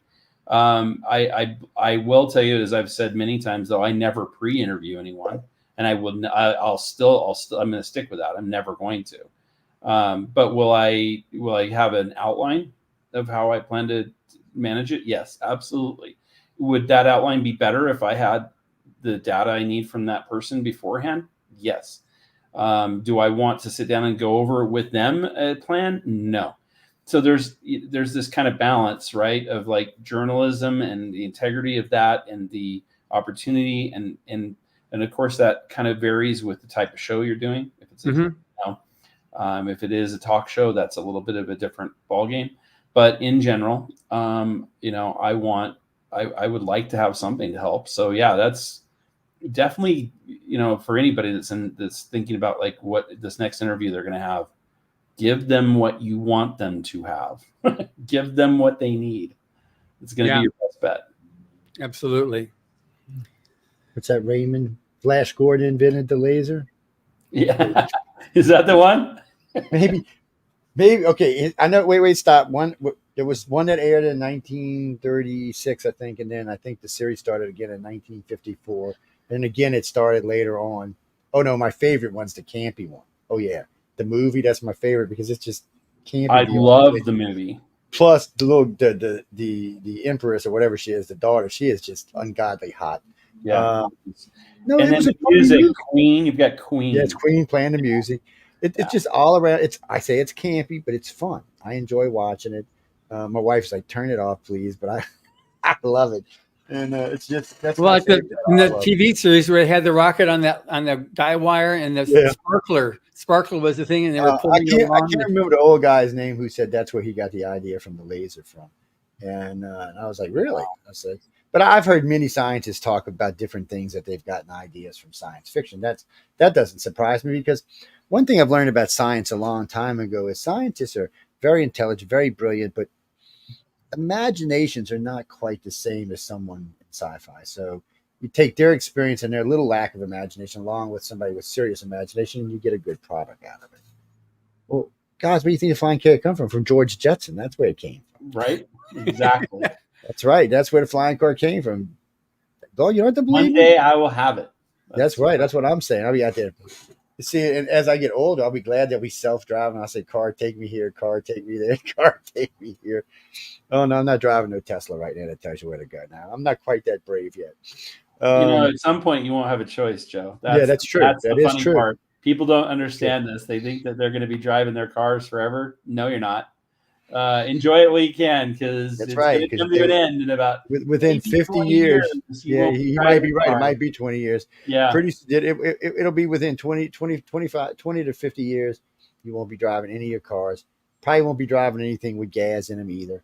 You're going to get a reprieve on the gas because, unfortunately, somebody had the eco people came out and found out that the electric car's got a bigger carbon footprint than the gas car does. So that kind of backslapped them a little bit. But oh no, the windmill's got even a bigger one. Oh no, the windmill's carbon footprint is huge. It's outrageous.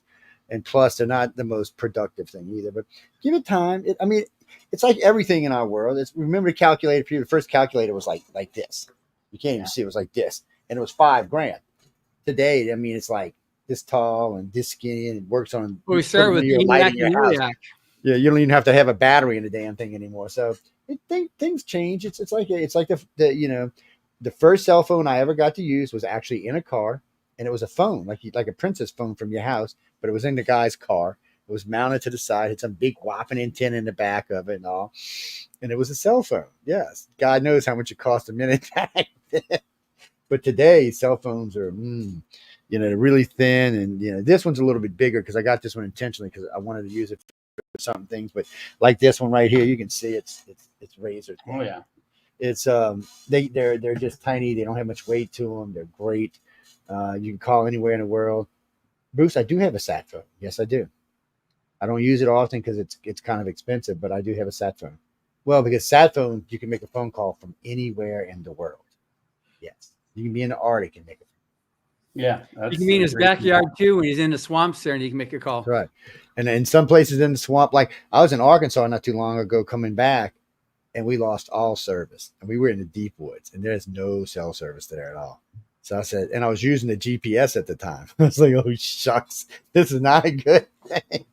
So I got on the sat phone, hooked it up, and it had GPS. I clicked in, took the system, and it tells you when you're back in cell range of anything, so you can drop it off and go back to your cell phone. It's a nice feature, and it's not most people are never going to need one because they're never going to go any place that you're going to use one. But I, unfortunately or fortunately, however you want to look at it, I do sometimes go places where. Well, I was in Utah giving a lecture about 7 years ago, and I broke it out. We went down to Area 51, and I had a local from Utah showing me around, and so we went to Area 51. Which, by the way, people, you can do like 85 or 90 down there. They don't care how fast you go down there. They just don't care. And there's lots of roads in Utah I found that are 85 miles an hour. I blew by a cop at 90. He didn't even look at me. I was like, really? He didn't even lift his head up. The thing was beeping in the car. He didn't even look up. He's like, whatever. He probably thought I was putting along. But anyway, we went down there, and when we came back, he wanted to show me some ghost towns on the way back that they're on some highway in Utah. And we stopped at several places, and they had no cell phone signal whatsoever. So the sat phone came in useful. But what were we lecturing? Was it something Springs or something? I can't remember the name of the place. There was an outdoor conference. It was an outdoor conference is what it was. They had a big one and big blow-up screens and all. It was a lot of fun. I went there 2 years in a row. 1 year was for aliens. 1 year was for politics. Oh, you people in Utah are pretty red. That's all I'm going to say. I'm not going to say nothing else. I'm a blue dot in the red state. But I'm not going to say anything else. I'm just going to leave that alone. It was. We'll just say it was very red. It is. Yeah. No, I love the Utah people. Oh no, they're great. Besides, it's probably the most literate state in the union. I love Utah because we sell more books there when we go to that convention. Yeah, because it's probably the most literate state in the union. That's right. We'll take it.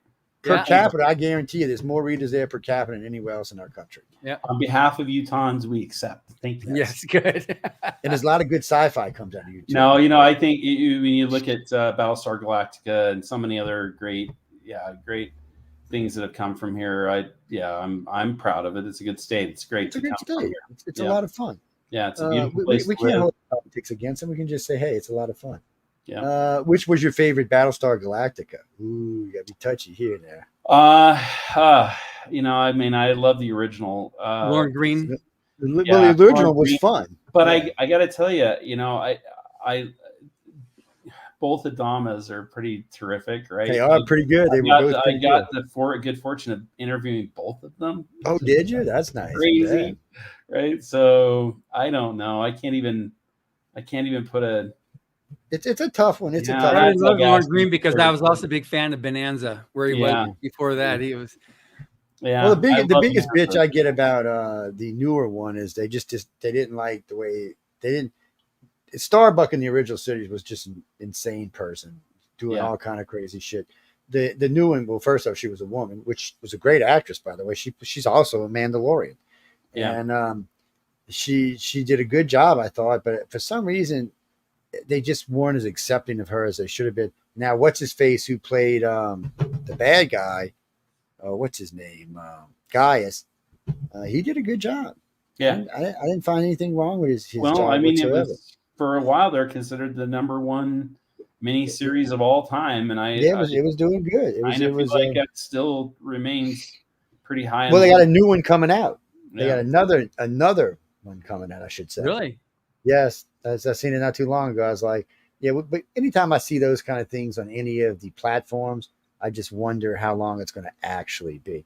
I know we got to get out of here in a few minutes because we're going to run over, but anything you want to let anybody know, Joe? Anywhere you're going to be, you want them to come see? Anything you want them to buy? Or Oh, yeah. I wish I had. So I don't have anything to pitch. But if you're a sports person and need help, Joe's the guy to reach out to. He's great in handling PR. He can handle. Yeah, not even just sports. Like if you're somebody who's looking to either one, how do I speak in front of a large audience and how do I manage that? If you're somebody who is looking for how do I manage the media and the challenges of being interviewed if you haven't done it a lot.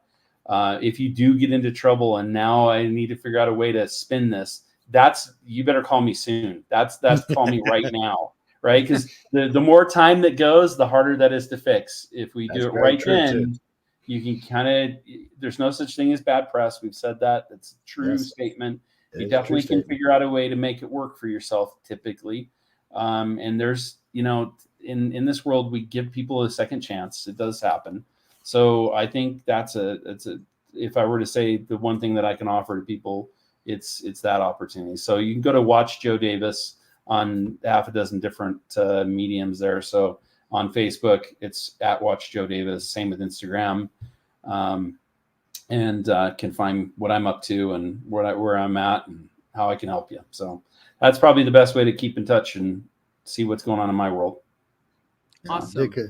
Yeah. So this archive will be up next day or two for the main streams. It goes up on all of our Facebook, YouTube, and Rumble pages automatically. As soon as we log off, it publishes on its own. But on our main page, our main radio pages like SoundCloud and a few others, it'll publish probably tomorrow or the next day. It's so that way it'll get out there because SoundCloud has a pretty big audience. On all of them have a pretty big audience, but YouTube, for some reason, Rumble's kicking YouTube's butt for us. I couldn't tell you why. We just added in Rumble a few weeks ago, and it's really taken off. That sounds cool. So Joe, are you a big coffee drinker? Yes, I am. Okay. Folgers is one of our sponsors. Well, not to go against Folgers, but that's okay. I just started a new brand called Stolen Claim Coffee. You need to send me some coffee so I can advertise for you. Some, and you could try that out. That's my newest little venture with my wife. So it's a lot of fun. I like a good coffee, man. I'm from New Orleans. Come on, we drink all kind of. Well, I'm a little different though because I remember I was somewhere in New York and a guy says, "You like stout coffee, don't you?" He brought me this coffee. I said, "That's pretty good." He said, "Well, you didn't find." I said, "Dude, I was raised on community coffee and chicory." I said, "That's like that makes your eyes go ding ding ding ding back in your head like one of the cartoons." He says, why? I said, well, because Morning Call and Cafe Du Monde, what they do is they pour half a cup of that and a half a cup of steamed cream, and then you kind of, lightens it up a bit so it doesn't kill the tourists. But it's a good coffee. And Folgers, when they approached us, I asked them, do you have a stout coffee? They sent me Black Silk, which is a fairly stout. It's not a bad coffee. It's no, I try any kind of coffee. I tried that gun. Somebody sent me a pound of the was it Blue Black Gun or Rifle. something? Yeah, that's it, Black Rifle. Also And another Utah brand. yeah, it was a pretty good coffee, Yeah. and we talked about it a few times. And what we do is a lot of times when we have meetings, when we have local meetings, I'll share it and let everybody talk about it while we're on air. And because we'll make a pot and sit down, have some coffee, talk about God knows what, because it could be anything. One of the things I do like about the position I'm in now is I'm allowed to talk about anything. It used to be I was pigeonholed to the alien stuff and then to the political stuff and then to the science stuff. And then finally I've been around long enough that people are like, whatever, Joe, whatever you want to talk about is fine. Why not? Just get up there and talk about it. But one of the things I do make money off is helping people dealing with media and learning how to get into the press and learning how to do a lecture without making yourself sound like an idiot. Because I get a lot of people who'll call me and ask me, they'll get on stage and they'll look at the crowd and it freaks them out. And I get that a lot. And I say, I said, my very first one I ever did, I said, I never thought about that. I said, very first lecture I did, I got up on stage, about 300 people, which compared to my radio shows is a tiny little audience. And I was like, what the hell did I get myself into? And then I learned I like to see people's expressions. So I'll pick 5 people out in the audience, and that's the faces I'll watch the entire show. I don't concentrate on anybody else unless they do something stupid. So I'm not really worried about what's going on. Just, that way I get the reaction of those faces when I say something, and it allows me to keep my train of thought away from the audience itself. So I can just yap away and yap away and yap away all I want. But it works really well for me. Good. And there's a couple other things we do to help people with that. But I can understand getting, like I said, my very first radio show, I got into a fight. I try to teach people how not to do that. Be nice to your guests. Harvard PR. Yes. Be nice to your guests. But you know what? The guy that I got in a fight with, him and I are actually friends now. Not for about 10 years though. He even heard my name, he'd just explode. Oh man. I mean, I embarrassed him several times on air, and I didn't really mean to, but I didn't know what I was doing. Yeah. And, I didn't, and nobody sat me down and said, "Hey, Joe, there's protocol and etiquette for this." Nobody told me that. But anyway, let me let you get out of here. I know it's getting late, and that's 6:30. Emily will come slap John around if I don't let him out of here. So, Yeah. She's how she is, man. She is. I keep a cross in my top pocket when I'm down there around her. I'm just kidding. For anybody writes to me, and besides, most of y'all don't know who I'm talking about anyway. Just the 3 of us. But man, I had a great time talking with you. Thank you guys for having me. It was fun. Really, if you ever want to get into something serious or just get in something deep, we host News on the Flip Side on Friday nights. It's a 3-hour show. We tell the guests they can stay as long as they want. We allow y'all to take the show where you want to take the show because there's 4 hosts on the show. So it's a little bit different setup than this. And people always think it's politics, but it's only really politics this time of year. The rest of the year, we do basic news and special events or special things we want to talk about and things like that. Unfortunately, right now, it's just full blown politics because, we're 3 days out of an election cycle. But all the rest of the time, it's not. We have a lot of fun. We bring on a lot of different guests. We talk about the military. We talk about books. We talk about the planet. We talk about space. We talk about science. I had Neil deGrasse Tyson on. He was freaking cracking me up. He's amazing. Him and I got into a conversation because he actually came on UFO on the Cover first. Him and Michio Kaku both came on UFO on the Cover first, and then they came on the other show. And Michio both of them were just cracking me up. And we started talking about aliens. He's like, we should have a sign up there that says "Keep going till we mature." I was like, it might not be a bad idea. Put it on the moon. Keep going by. We're not quite mature yet. But we got into things like stepping stone theories and how to get to Mars and how to get into space without faster than light travel. We talked about all kind of other things. And believe it or not, Tyson is a fairly decent into sci-fi, pretty deep.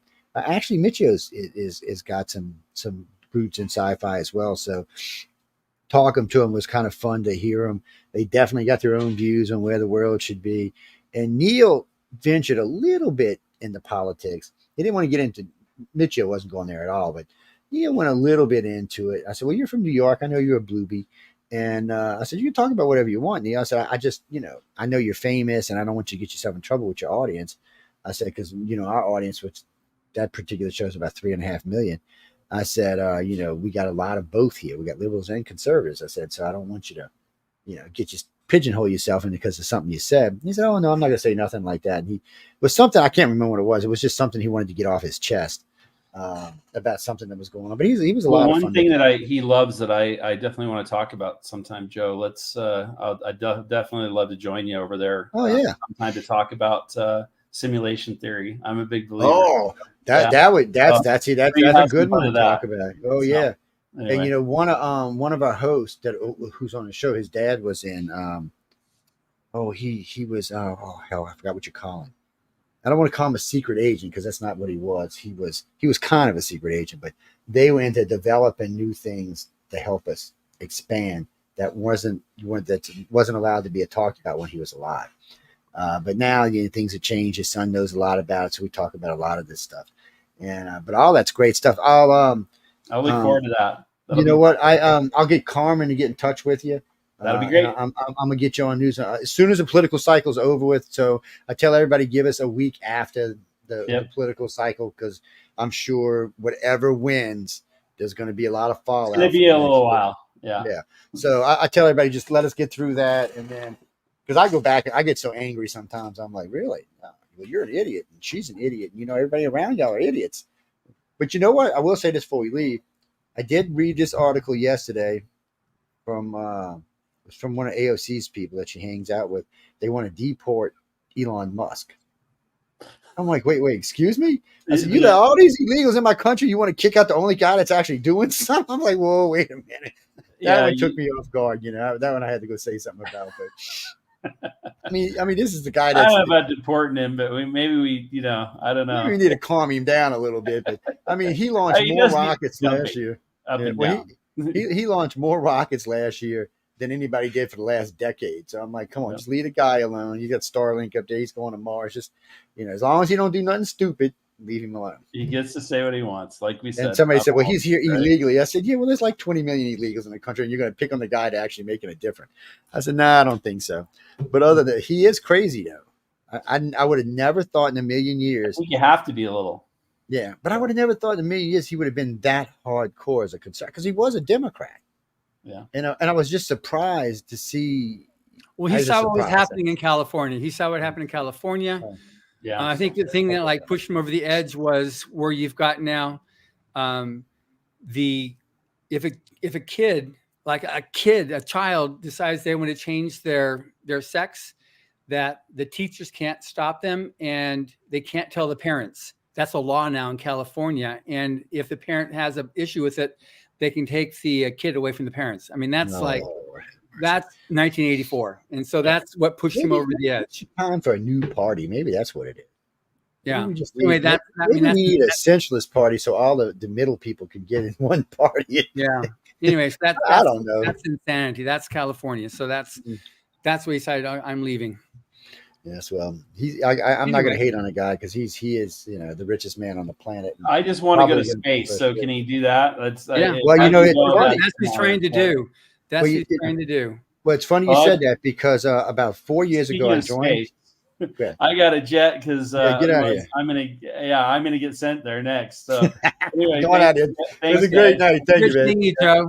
Thank you. Be good. Thanks again. Okay, but say hi to your beautiful wife. Ladies and gentlemen, I want to thank everyone for listening to the Authors Quill with myself and John Goodwin and our two guests, Joe Davis and James Rosone. That was James Rosone. Yes. Yeah, Rosone. So I want y'all. Oh no, they'll both be back on. They'll probably come hang out with us on News and Flips Up. It'll be a couple of weeks because we got to get through all this other stuff first. What are you talking about, Marsha? This show? No. This show we do really just authors and illustrators. Well, no, because sometimes the conversations like with James, he's into some stuff that I'm into. He's an author, but some of the stuff we were talking about is how he gets his information for his stories. Yes, and then I'm also into some of that stuff, so we kind of expanded on it about. But that's what we got John here for. John gets us back on topic. Yeah. Exactly. No, that's John's job to get us back on topic. Yes, it is. John Goodwin, yeah, he's president of Galaxy Press. He's a big boss. He's a really nice guy. And yeah, I'll say it while he's here. I say it when he's not here. It doesn't really matter. But we got to go. I want to thank everyone again for tuning in to United Public Radio and the Authors Quill. I hope everyone's having a great weekend. Be sure to get out and vote. I don't give a shit who you vote for. Just vote. I would like to see 200 million people vote in this election.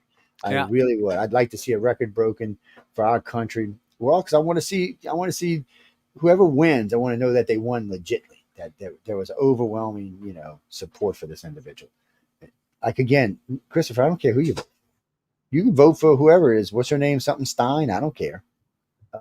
Just don't vote for Kennedy on a ballot where he's not running for president. That's just a waste of a vote. Other than that, good night and stay tuned for.